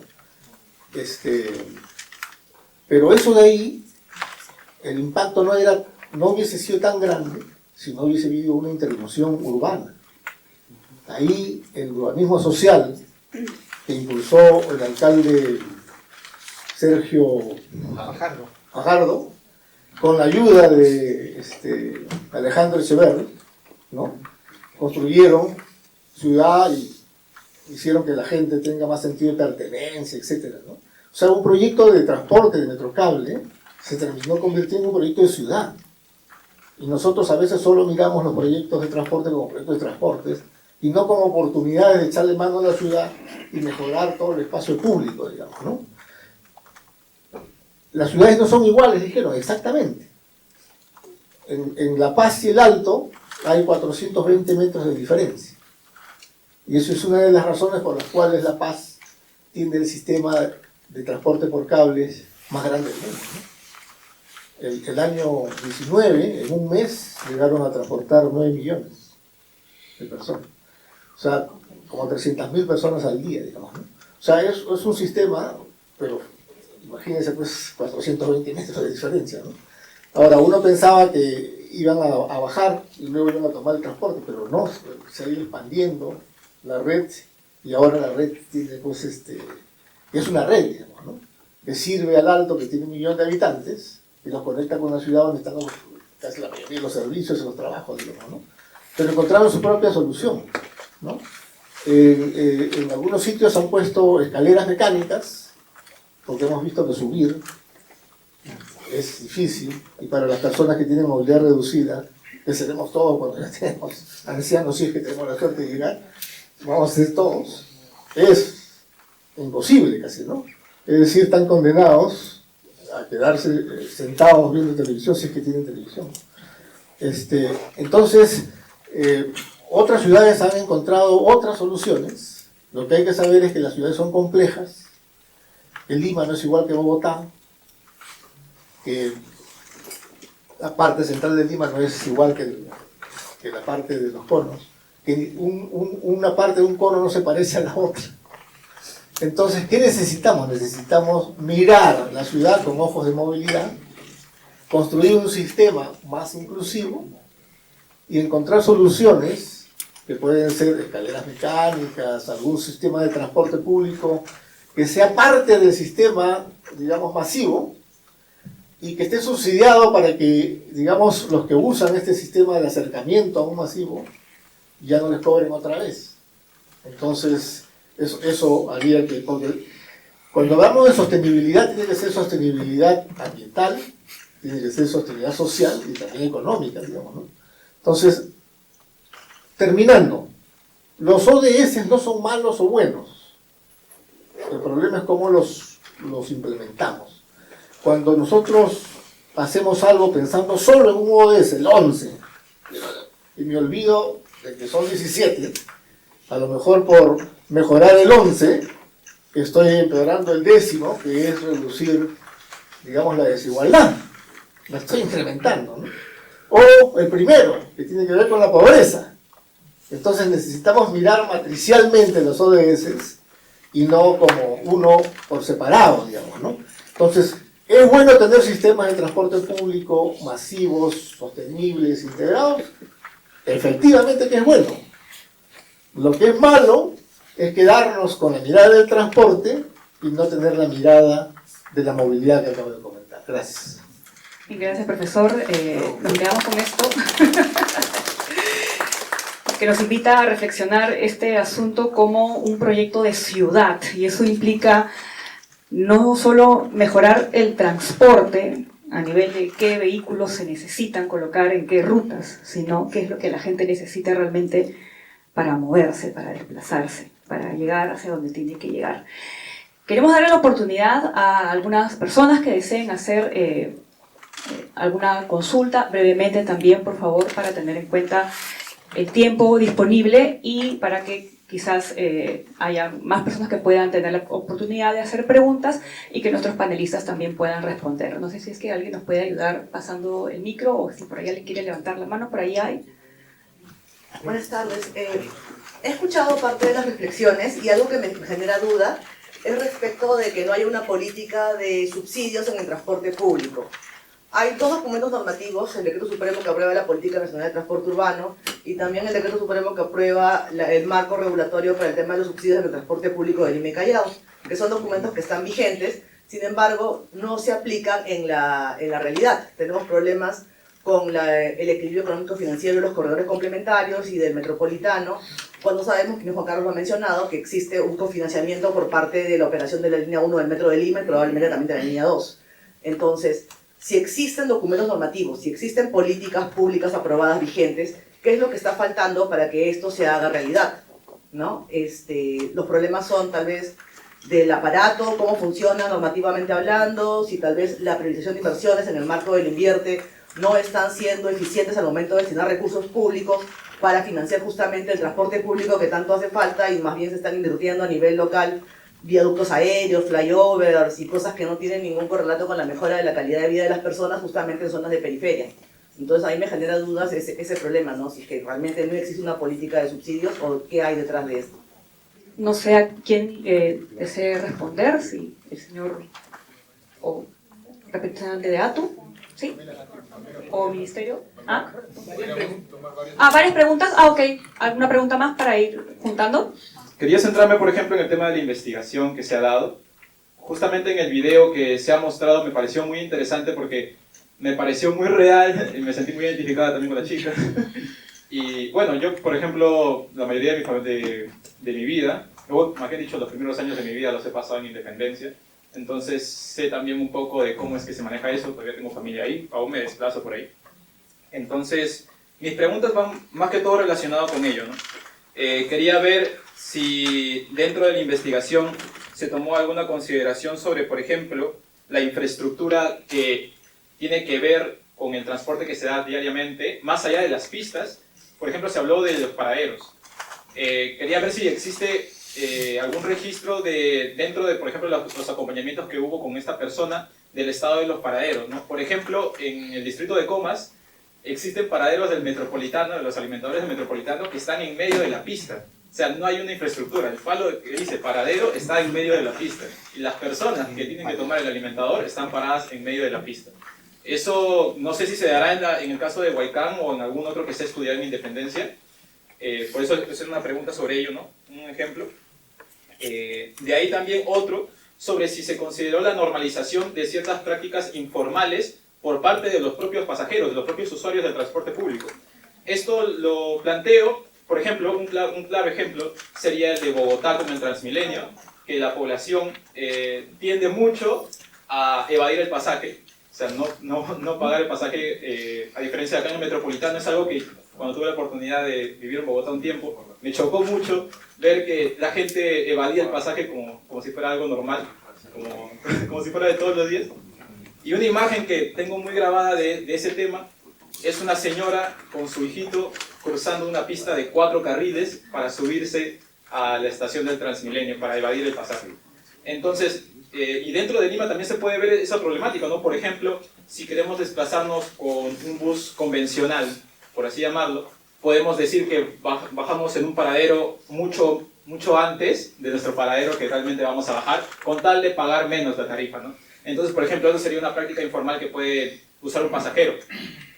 O, por ejemplo, también como se da acá en Lima, usar el carnet universitario o usar el pase del Metropolitano para universitarios cuando tú no eres esa persona, sino que alguien te lo ha prestado, con tal de pagar menos. Creo que eso también podría ser relevante para ver las estrategias que se ha tomado en cuenta en parte de la población para desplazarse diariamente, ¿no? Y un último punto sería ver si se ha tomado en consideración, es si se ha considerado la normalización del transporte público en Lima y en Bogotá, considerando el tema de los precios o la calidad. Justo como se mencionó, existe esta idea de que, por ejemplo, ¿no? Nos desplazamos, gastamos 10 soles diariamente ida y vuelta en un trayecto. Y para la gente quizá eso no pueda ser una problemática muy relevante porque ya se ha acostumbrado a este tema. Ya ha vivido quizá toda su vida con eso, con esta informalidad, ha vivido casi toda su vida, en mi caso por ejemplo. Entonces no le ve tanta importancia porque no ve más allá de esa problemática. No, muy rápido, creo que son líneas que podemos seguir explorando y claro que el tema de la evasión es mucho más fuerte en Bogotá, el tema del precio, normalización, iría ahí discutiendo porque observamos muy bien, por ejemplo, Lisa que dice por 50, o sea, que no tomamos un taxi de noche porque cuesta un soles más que durante el día. Y tuvimos eso en nosotros viajes en que un bus, 50 céntimos de soles de diferencia puede cambiar la estrategia. Entonces pequeñas sumas van a jugar en decisiones grandes. Entonces esa idea de normalización depende también del recurso del individuo y del hogar. Entonces creo que el tema del costo es muy presente en la decisión de viaje, tanto del modo que voy a escoger que de la decisión de hacer mismo el viaje. Omar lo mencionaba, gente que rechaza trabajo porque el viaje es muy pesado. Entonces, ¿qué va a calcular estrategias? ¿Me mudo o me quedo? ¿Y cuál es el costo que gano, que pierdo? Entonces hay un tema muy interesante sobre eso. Y ahí cuando dijimos Lima es un desastre, sobre tu anécdota, ¿no? Bogotá realmente esa inversión, ese salto de puertas en el Transmilenio es impresionante. En Lima realmente hay mucho orden. Entonces siempre es interesante esta comparación. Y sobre paraderos, claro, hemos hecho levantamientos, pero hay muchas más pistas por explorar y creo que van a venir más investigaciones en el camino. Podemos desarrollar ya la respuesta sobre el tema de los subsidios, ¿no? Porque a pesar de que hay un marco normativo, no parece que este se aplique. Tenemos al señor... Sí. Bueno, nosotros estamos en proceso de maduración de nuestros proyectos de transporte, ¿no? Lo que tenemos previsto es este modelo de asociación público-privada, y obviamente tiene que ver con el balance o la sostenibilidad económica basado en la tarifa, ¿no? Entonces entiendo que esta problemática se debe a un nivel ya operativo, ¿no? Y ahí se da una condición, digamos, de contratos, concesiones, nivel preoperativo, y la necesidad de saltar a un nivel operativo, ¿no? Entonces, tiene que ver con compromisos y tiene que ver con condiciones, digamos, de servicio, ¿no? De una forma muy general podría indicar eso, ¿no? De mi parte. Gracias, señor Gallegos. Y... Bueno, sí, para complementar, es un tema delicado. Actualmente tenemos varios contratos de concesión para transporte público, ¿no? Entre ellos, por ejemplo, los corredores. Por ser contratos de concesión, tienen un marco de protección con rango de ley, ¿no? y que especifica que cualquier modificación económica que se quiera hacer en el contrato se hace vía adenda, por ejemplo, ¿no? Y en esta adenda se tiene que cuidar el equilibrio económico-financiero del proyecto, ¿no? Aparte, para poder agregar alguna adenda a un contrato de concesión, hay que pasar por opinión favorable del MEF, opinión favorable de Contraloría, opinión favorable de Dositran, opinión favorable del MTC. Entonces, no es que ATU no quiera aplicar el marco normativo o aplicar el marco de subsidios. Lo que pasa es que hay un Estado de Derecho. El Estado de Derecho te dice cómo hay que hacer las intervenciones económicas en contratos de concesión ya suscritos, ¿no? Y para eso hay que hacer un análisis económico, y eso es lo que demora, sí, pero ese es el procedimiento, ¿no? Que hay que añadir que los contratos de concesión dicen que son autosostenibles, y ahí está el problema.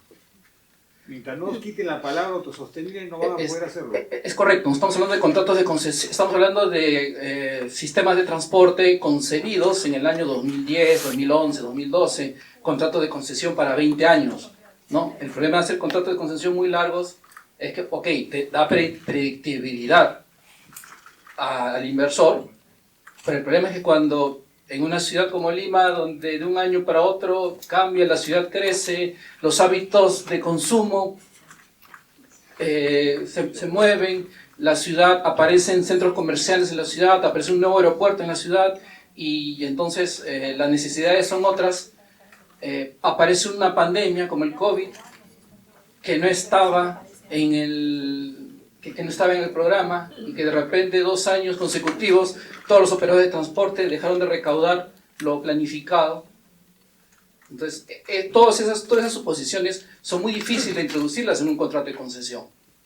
Solo para agregar, ustedes, la Dirección de Integración, junto con el BIC, hicieron hace poquito los resultados de un nuevo modelo de negocio. Entonces, de hecho, para comentarte, Cintia, que la ATU está trabajando en esto de unos modelos de negocios con los nuevos paquetes de licitación que falta entrar, porque ahorita todavía están en la etapa de preoperación, ¿no? Entonces, la ATU sí está trabajando para aplicar en ese sentido, ¿no?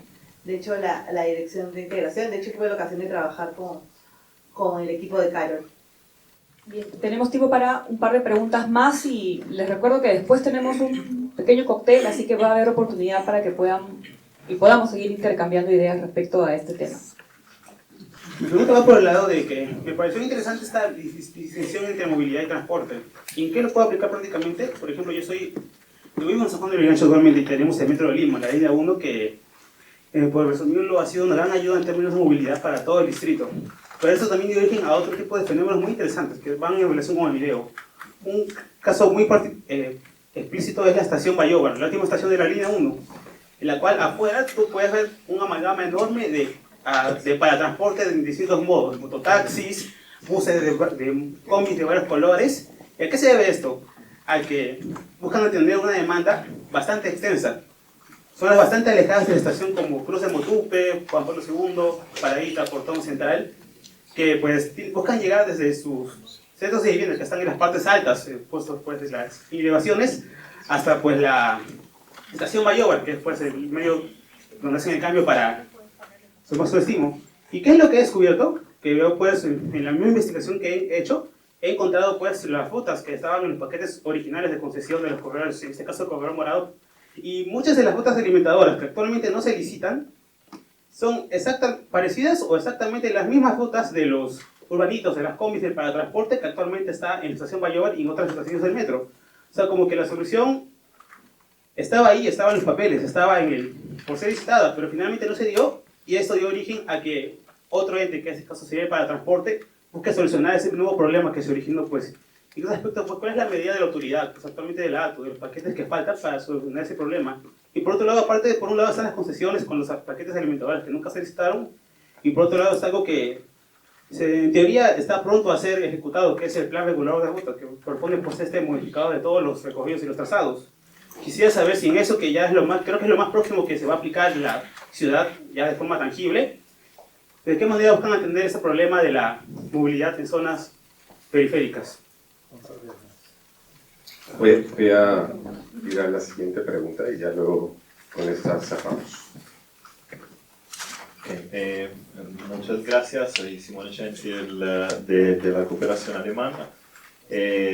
Nos parece un espacio muy interesante el hecho de poder tener academia e instituciones juntas, ¿no? Y creo que han salido muchos aspectos muy interesantes de la investigación, ¿no? Efectivamente, el viaje de Lisa, yo creo que muchos lo hemos hecho de varias maneras. Yo mismo tomaba Chosicano por la noche y me pasaban situaciones parecidas, y creo que efectivamente esta investigación abre a muchos otros aspectos, ¿no? Por ejemplo, el hecho de que se hablaba ahora del problema del viaje de última milla, y efectivamente no hay viaje de última milla en muchas periferias, pero tampoco lo hay en áreas centrales. Hay zonas de Surquillo, de San Borja, de San Isidro que no están cubiertas por el transporte público. Hay colectivos en San Isidro.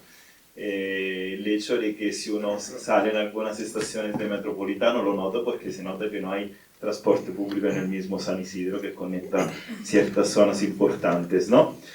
Como atractores de viaje. Entonces creo que, digamos, salen muchos aspectos bien interesantes de la investigación, y mi pregunta sería sobre todo académica, sobre el hecho de que si hay algún aspecto interesante como el que hemos visto del miedo de la reforma de transporte, ¿no? Si hay algún aspecto en este sentido que han notado y que pero por delimitar la investigación no se pudo profundizar, que pero digamos se ha quedado como una pregunta en suspenso para las próximas investigaciones. Esto me parecería interesante poderlo conocer. Gracias.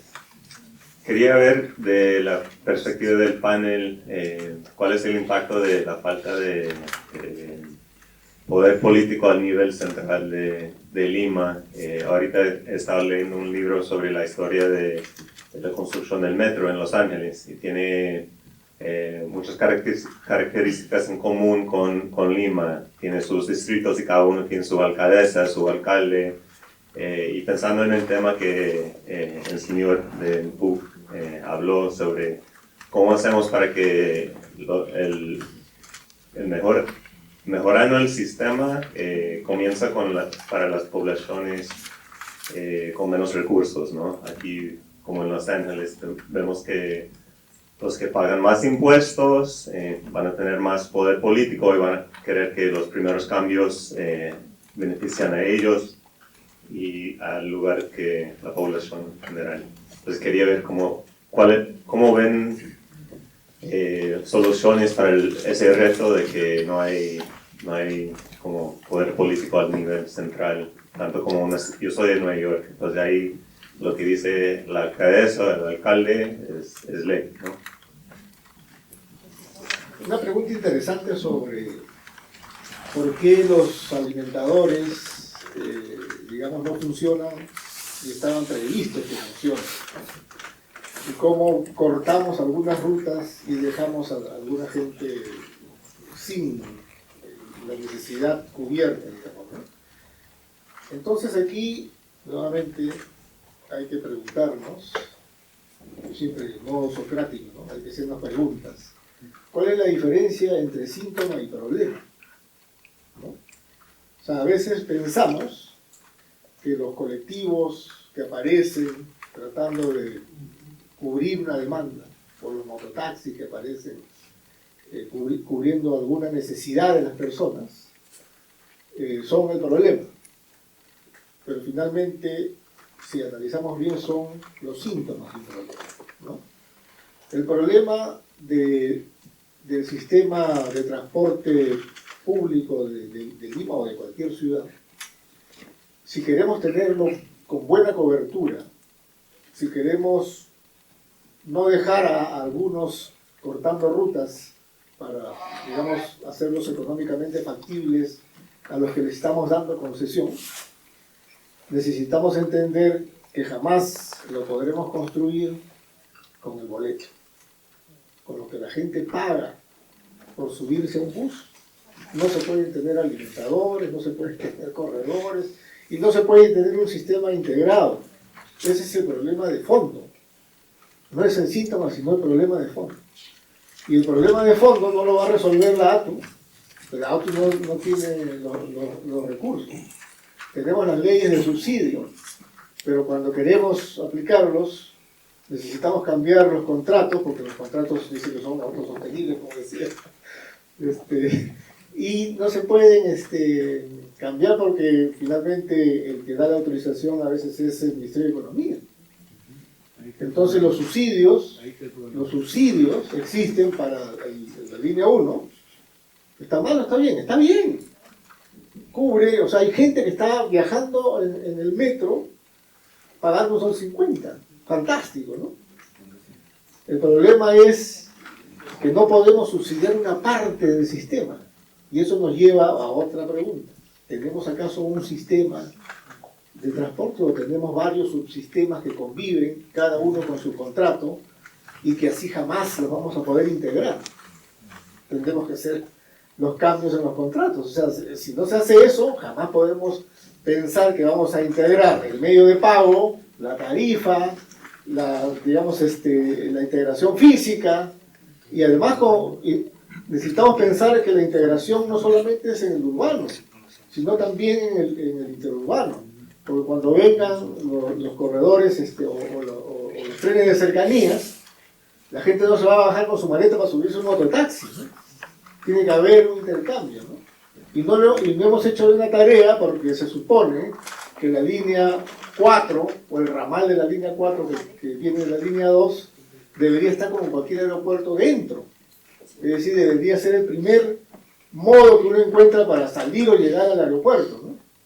Pero ahora está por la Fawcett y ahora la puerta está por el otro lado, ¿no? Entonces, son cosas desarticuladas porque no tenemos una mirada integral de la ciudad, que hay que coordinar el transporte urbano con todas las cosas que vamos haciendo, no con una de las partes, digamos, ¿no? Por eso es que creo que el problema principal es que a veces cuando queremos construir algo nos enfocamos mucho en el transporte y dejamos de ver la ciudad. Y ese es el primer mensaje que quiero dejar, ¿no? Sí, adelante. Eso nos lleva a sincerar el tema de las dimensiones, ¿no? Alguien tiene que pagar. O sea, no hay lonche gratis. Entonces, si pensamos otra vez, ¿no? Si es que el ticket va a ser, lo va a hacer autosostenible, no vamos a llegar. Entonces, tenemos que acelerar el paso. Una renegociación es factible siempre y cuando se respete el equilibrio económico-financiero. O sea, se han renegociado muchos contratos en el país, pero no solamente nos enfoquemos en los que existen, sino en los que además se necesitan. Se nos está hablando de trenes de cercanía, se nos está hablando de ferrocarriles, pero no hemos resuelto el sistema. No hemos resuelto la necesidad de la gente, de esto que veíamos, del tema de movilidad. Entonces ahí también cabría la pregunta, ¿no? ¿Qué hacemos primero? Eso. El señor, sí, justo quería darle el paso a usted porque hay una pregunta pendiente, ¿no? Que es respecto a cómo se centraliza el poder, ¿no? Respecto a quiénes son los que toman las decisiones sobre el tránsito en nuestra ciudad. Ya, primero quiero complementar lo que dijo Juan y aprovecho y cierro con lo que va. Entonces, como ATU, desde 2022 nosotros estamos elaborando el Plan de Movilidad Urbana Sostenible de Lima y Callao. Esto lo estamos haciendo con un consorcio canadiense-mexicano con supervisión del BIT, ¿no? Este plan de movilidad urbana sostenible justamente busca recoger las necesidades de los usuarios del sistema de transporte, de un sistema de transporte para todo Lima y Callao, ¿no? Hemos realizado ya un total de casi 45.000 encuestas a nivel de toda Lima metropolitana. Veo que algunos resultados han sido utilizados para el estudio. Hay un comité de gestión, no es solamente el consorcio que de manera aislada está haciendo este trabajo, sino que también hay un comité de gestión conformada por instituciones educativas, la PUC. Es más, la PUC forma parte de este comité de gestión. Hay otras entidades, CONADI, Sindecopi, ¿no? Que también pertenecen, que no están relacionadas al transporte, pero sin embargo, como estamos hablando de un tema de movilidad, ya son usuarios, ya son otros organismos que sí tienen que participar en esta elaboración del plan de movilidad urbana. De acuerdo a nuestro cronograma, a finales de este año nosotros estaríamos acabando este documento, ¿no? Que será, de hecho, publicado para conocimiento y comentarios, ¿no? De todos los interesados. En este documento estamos tomando tres prioridades, ¿no? La primera prioridad es priorizar el uso del transporte masivo y fomentar el transporte activo. El segundo es hacer las reglas de tal manera de que la movilidad urbana acompañe el desarrollo urbano, ¿no? A medida que la ciudad cambia, tanto al interior como en la periferia, el transporte urbano tiene que ser capaz de acompañar estos cambios. Y el tercero es garantizar el derecho de ciudad a todos los pobladores, ¿no? Entonces, para fin de año, nosotros pensamos contar ya con este documento, que va a ser la guía para un periodo de 20 años. En este documento se van a identificar planes inmediatos, planes corto plazo, planos mediano plazo y planes largo plazo. Va a haber puntos de acción para ATU como responsable de la planificación y de la implementación del sistema integrado de transporte, ¿no? Pero también van a haber puntos de acción para las autoridades locales, ¿no? Lo ya comentado, la última milla es responsabilidad de las autoridades locales. Hay otro punto más. ATU es responsable de todo lo que es la gestión del transporte, correcto, pero la gestión del tránsito, es decir, la gestión de las vías, si se aumentan las vías, se bloquean las vías, se cierran las vías, se amplía el ancho de las vías, es gestión de las municipalidades también. La gestión del control semafórico, que con una gestión inteligente, integrada, podríamos establecer rutas priorizadas, ¿no? O una gestión inteligente de tráfico, también es responsabilidad de las municipalidades, ¿no? Entonces, el plan de movilidad urbana, ok, podrá darme pues, las mejores ideas por un horizonte de 20 años, pero si es que no hay un trabajo articulado entre los diferentes niveles de gobierno, no va a llegar a nada, ¿no? Todos hemos sido testigos en los últimos meses las diferencias de opinión que ha habido, por ejemplo, entre los representantes del MTC, ATU y la Municipalidad de Lima por el inicio de las obras de la Estación Central. Todos los que conocemos de transporte sabemos que si no se iniciaba esa obra, la línea 2, este sistema de transporte masivo tan importante que ya tiene 10 años de ejecución, no va a funcionar. Todo el tramo que está desde Santa Anita no puede operar por completo si es que no llega a Bolognesi. Y Bolognesi no llega porque no está en la estación central. Entonces, es decir, no es solamente que, ok, no funciona ese tramo, todo el tramo de Santa Anita está detenido, ¿no? Entonces, muy aparte de que está detenido, todos los actores tienen que estar articulados, sincronizados, todos con el mismo criterio. Si esto pasa con el alcalde principal de Lima, imagínense cómo a nivel local podremos encontrar problemas, dificultades, oposición por autoridades locales que no están de acuerdo de que ahora, por ejemplo, el transporte va a ser integrado, ya no va a haber recolección de dinero en físico, sino que todo va a pasar al control de la ATU. Ya hemos visto también oposición de la población al retiro de rutas. Efectivamente, estamos trabajando en un plan regulador de rutas. Hemos encontrado que en las rutas autorizadas por la Municipalidad de Lima y por la Municipalidad del Callao hay mucha superposición con respecto a la línea 1, a la línea 2, a la línea 4 y a los proyectos de corredores complementarios, tanto de los existentes como de los que se piensan licitar. Entonces, hay que limpiar espacio, hay que decirle a las rutas autorizadas, está bien, puedes superponerte una parte, pero luego ayúdame a atender zonas periféricas. Pero de ahí llega el problema, esas zonas periféricas no son rentables. No vas a comparar recorrer toda la avenida Brasil con, por ejemplo, irte a un poco más allá, ya no es el mismo lucro. No, entonces, claro, entonces sí, es un problema complejo. O sea, estamos esperando los resultados del plan de movilidad, pero recuerdo eso, definir las líneas de acción. En los ejes de transporte principales habrán proyectos de inversión, ¿no?, para solucionar el problema del transporte masivo. Pero ya yendo un poquito más a los ramales, a última milla, sí, se va a necesitar mucha coordinación con autoridades locales, ¿no? Bien, gracias, señor López. Y queremos finalizar esta ronda ya con el señor Gallegos para que también pueda dar sus Sí, un poco para cerrar y quedarnos, creo que con un sentido esperanzador y de futuro, ¿no? Tomando lo que dice el profesor, creo que esta visión de ciudad es necesaria. ¿Qué ciudad queremos? ¿Qué ciudad aspiramos? Una ciudad mixta, una ciudad compacta, una ciudad que tenga espacio público, una ciudad accesible. Creo que esa visión de ciudad es importante, y lo segundo es esta transición de concepto de transporte a movilidad. Pensar en las personas, pensar en los desplazamientos y necesidades me parece clave. En ese sentido yo quería cerrar con el trabajo que estamos haciendo último, en coordinación con Vivienda, en coordinación con ATU, que es la generación de nuevas unidades productoras. Esto quiere decir dar un marco en el sistema de InverTP para poder desarrollar proyectos con enfoque de movilidad. Estamos ya en últimas reuniones con MEF para poder ampliar la unidad productora, el sistema de transporte por ciclovía, ¿no? Entonces eso ya va a dar un marco para poder desarrollar proyectos con este enfoque.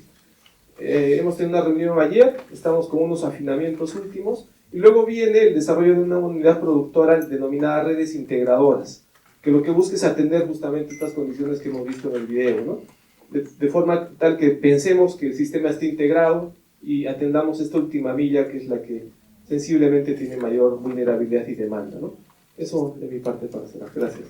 Gracias nuevamente, gracias a Nailam López de ATU, al señor Juan Pacheco Romaní de AFIN, al señor Abel Gallegos de Promovilidad y al profesor Juan Dextre de la Pontificia Universidad Católica. Ya para dar las palabras de cierre, invito a Luis Zapata, él es vicepresidente de Movemos, para que nos pueda dar las palabras de cierre. Las gracias a Modural por permitirnos la experiencia de contribuir a la generación de nuevo conocimiento sobre las periferias populares, sobre las personas y sus necesidades, sobre todo con este concepto de la última milla, ¿no?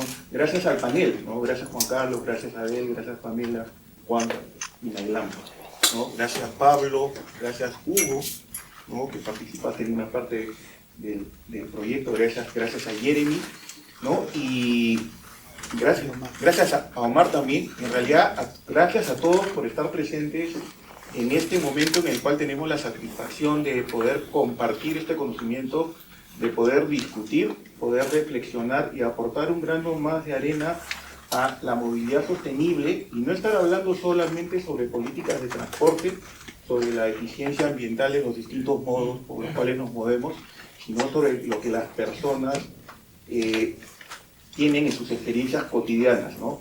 Sobre todo en Lima, donde las periferias populares representan experiencias de recorridos muy largos en kilómetros, en tiempo, muy costosos, que para quienes nosotros como Vinci Highways, ¿no?, implican no solo temas como cierre de brechas de infraestructura y gestión de concesiones viales, ¿no?, con más de 3.000 kilómetros de carreteras en 14 países de todo el mundo, sino también que a través de Movemos, que es la asociación que tiene Vinci Highways en el Perú, estamos muy preocupados por las personas, ¿no?, la movilidad de las personas, ¿no?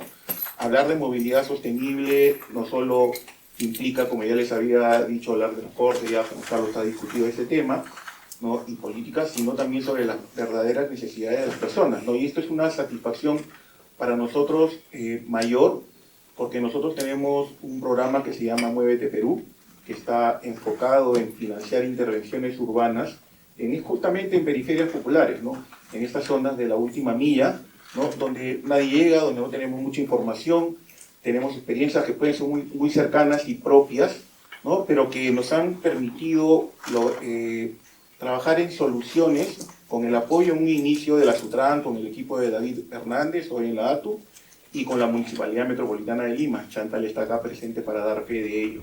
Así que gracias a todos, gracias Mural nuevamente, y no me voy a cansar de decirlo, por compartir, por ayudarnos a tener este conocimiento sobre periferias populares, sobre los patrones de movilidad de las personas en Lima, también en Bogotá. Les invito a que puedan revisar todos los resultados y el próximo año el libro, ¿no? Esperamos que salga a tiempo, ¿no? Y en realidad gracias por ayudarnos a compartir este conocimiento y discutir ya no solo de política de transporte, sino sobre las personas, las necesidades y movilidad sostenible en general. Gracias a todos, gracias por su presencia.